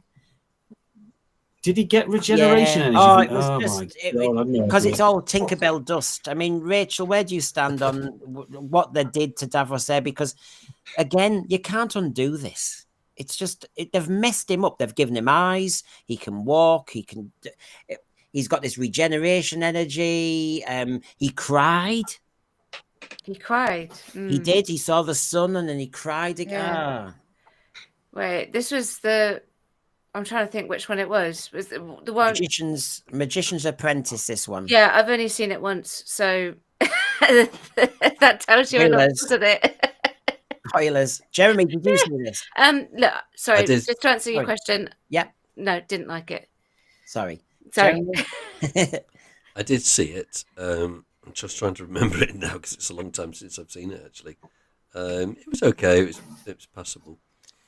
I prefer Genesis of the Daleks and Destiny. I hate it. I just this is the argument we've had, isn't it? Which is if you're going to bring Davros or the Daleks or the Sidemen or anyone back or the Reaping Angels, it has to be a good story. And if it's not a good story, just don't do it. It's laziness.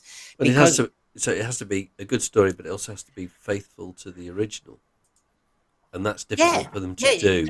But it shouldn't be difficult for them to do if you've got a big budget and you want to replicate what happened before, more or less. Yeah. And you've got that continuity.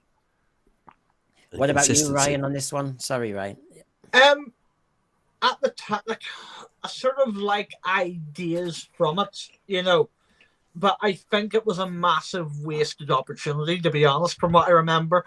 Like, I love the idea, like, I just love the whole idea of just having all these different era of Daleks, you know, on Skaro, just going around the place. I love that. But then at the same time, I'm like, why is there an Imperial Special Weapons Dalek hanging out with a Renegade Dalek? Them two guys each other. And I do like some of the dialogue between Capaldi and Davros, just because, you know what? Capaldi could literally read anything. He could read a newspaper and I'd sit in awe listening to him. I just adore Capaldi. But yet again, as I mentioned earlier on, it was one of them ones where Stephen Moffat took a little snippet from Genesis and went, oh, I can make an entire story out of this. Yeah. You know, they could have done a lot more. I actually, like, even the doctor says that if you ever, you know, could you kill that child? Well, what happens if the doctor actually does meet that child? You know, it is a very interesting concept, but it is completely wasted, I think. Yeah. We've got. I mean, as we come to Neil, we've got a question here actually from Over the Overseer.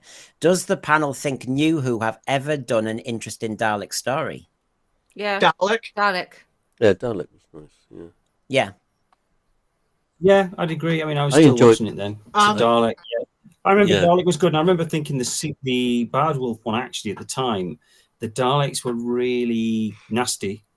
And then the one that immediately made me think that we're on the downward was the one in Manhattan where the Daleks were on the West End stage, or the equivalent in. That was crazy. I remember thinking the Daleks. No, a lot of people hate that, like Daleks in Manhattan. I have a bit of a soft spot for it, but I would say though, Parting of the Ways and Bad Wolf, I also love them in that as well. There's two particular standout bits. Yes, I agree. Whenever everybody's down in floor 0, like all the games contestants. And like they're saying, don't worry, the Daleks won't come down here. They'll go up because that's what they want to go. And you see them on the little thing. Oh, yeah, they're going up. Oh, shit. Actually, they're going down. And then you just see one of the game. He's like freaking out. He's like, I agree. You guys aren't real. You know, you don't exist. And let's see, just wipe them all out. And then Linda Y, God bless her, it does that whole build up of going, oh, shit, the Daleks are going to try cutting through this door. And then she turns around and there you go, there's 3 of them at the bloody window. And then just see them, you just see the lights flicker. Yeah, I remember it and bang. I think, you know, even though I was like hating the Rose thing at the time, and that was putting me off the show, to be honest, I remember thinking Dalek, and especially the Part of the Ways, the Daleks were really back as truly threatening. And then, as I say, I think the Dalek mutant hybrid and all that nonsense in the following, it just felt like suddenly we'd gone from they were really back, and it all went, and it was like it just felt floppy and not. It lacked that feel. Whereas you say that thing with the window, and they did something similar with, you know, the girl. She was in the bed, and then the Dalek came to the window, kind of a window in the roof. Waters of Mars. Yeah, it was. I'm trying to think, and she wasn't exterminated because she was important, and they recognised her as an attack. So, but I mean, that's a nightmare for a kid, isn't it? To see in your window, it's a bit like Salem's Lot with the vampire. And you see the Dalek arrive about to kill you. Stuff like that, I think, has worked. But I just think if they. As I said, my analogy is these people are bored with Doctor Who, so they have to change it. They're bored with Davros, so they have to change him. Now, if you're bored with Davros, then you're not liking Davros and you're not understanding him, so don't use him. That's my conclusion to that. Panel, we have been going full on tonight, and I don't want to over use the time, but Neil, I'll go down the panel properly. But Neil, the Museum of Classic Sci-Fi, about half an hour in, we had that lovely 2-minute item where one of the items in your science fiction museum are a rebuilt mask from the Michael Wisher mask. But do you want to just give a sell and tell us where you are?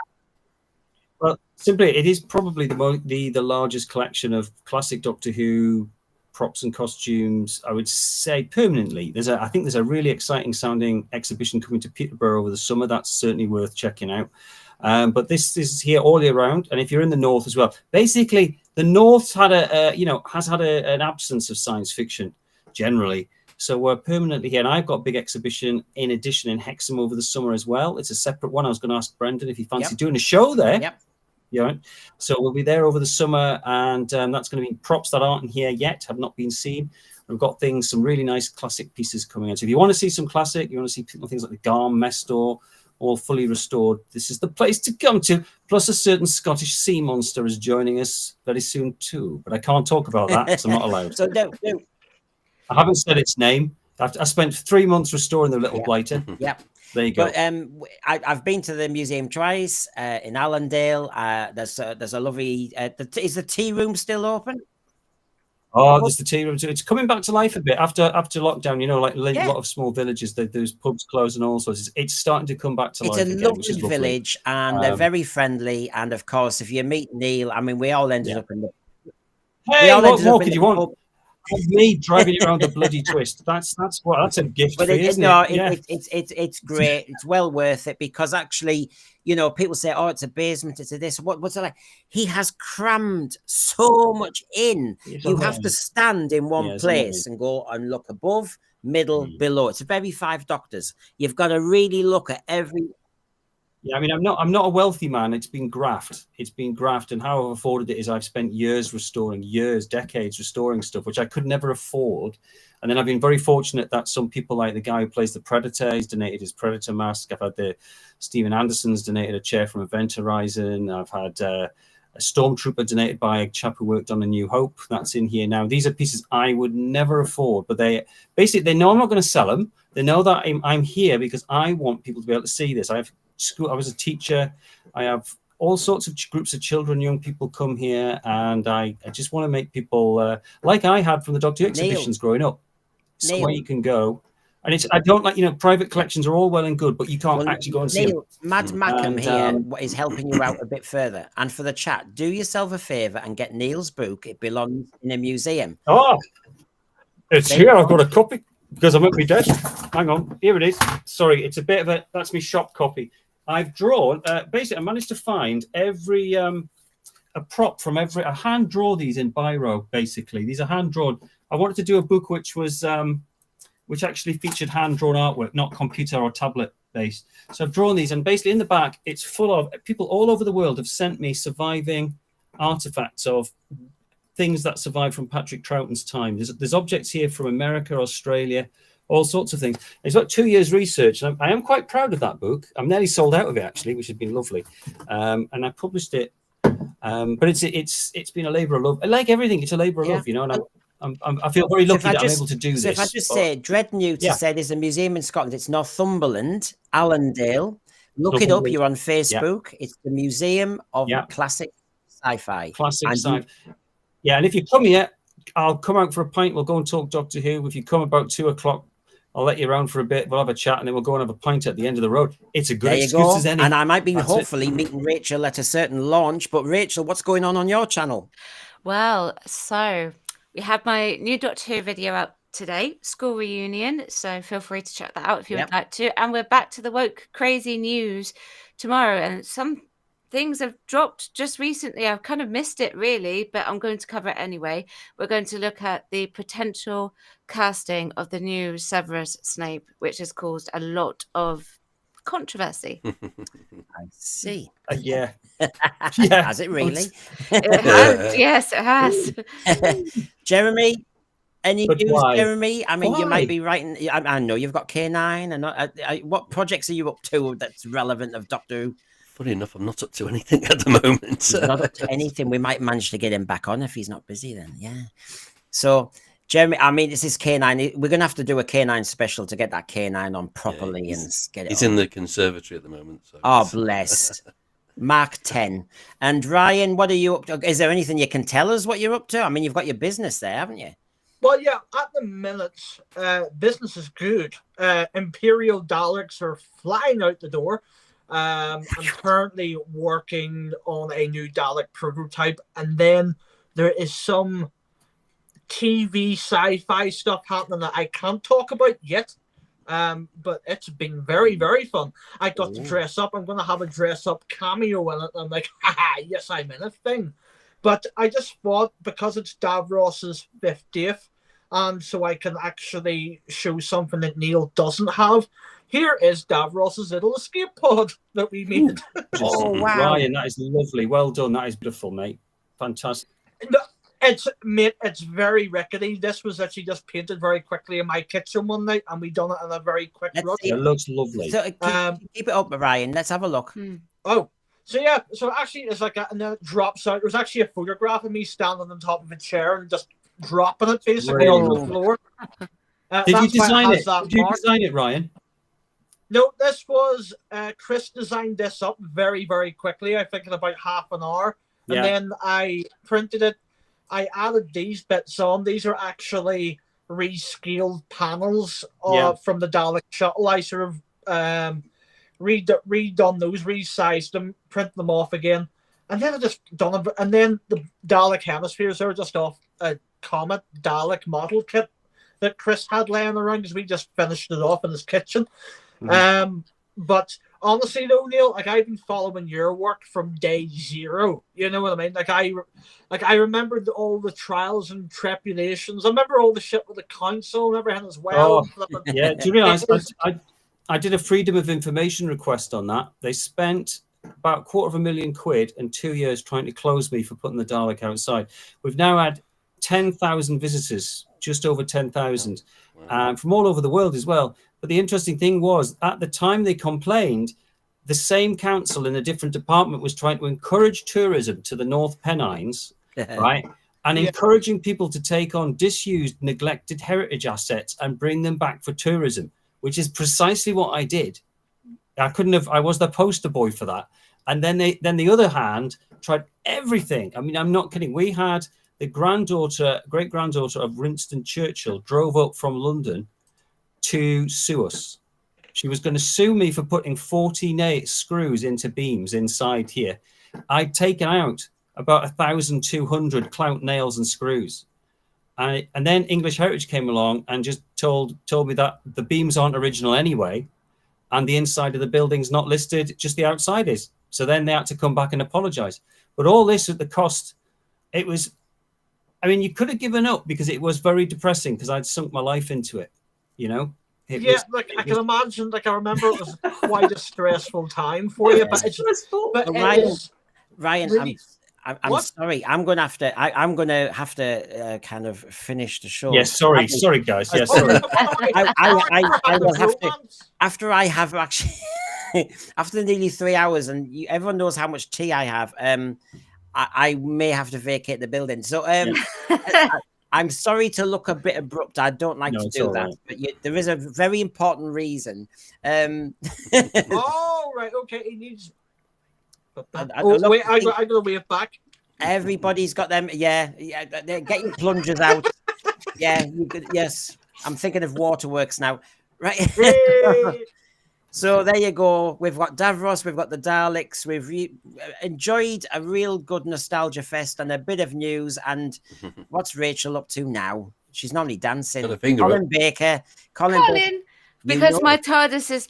You know I can show you that coat with Shooty wearing it. Anyway, everybody, I must go. Thank you very much. That's been a very busy, very worthwhile discussion to really enjoy talking about Davros and Genesis.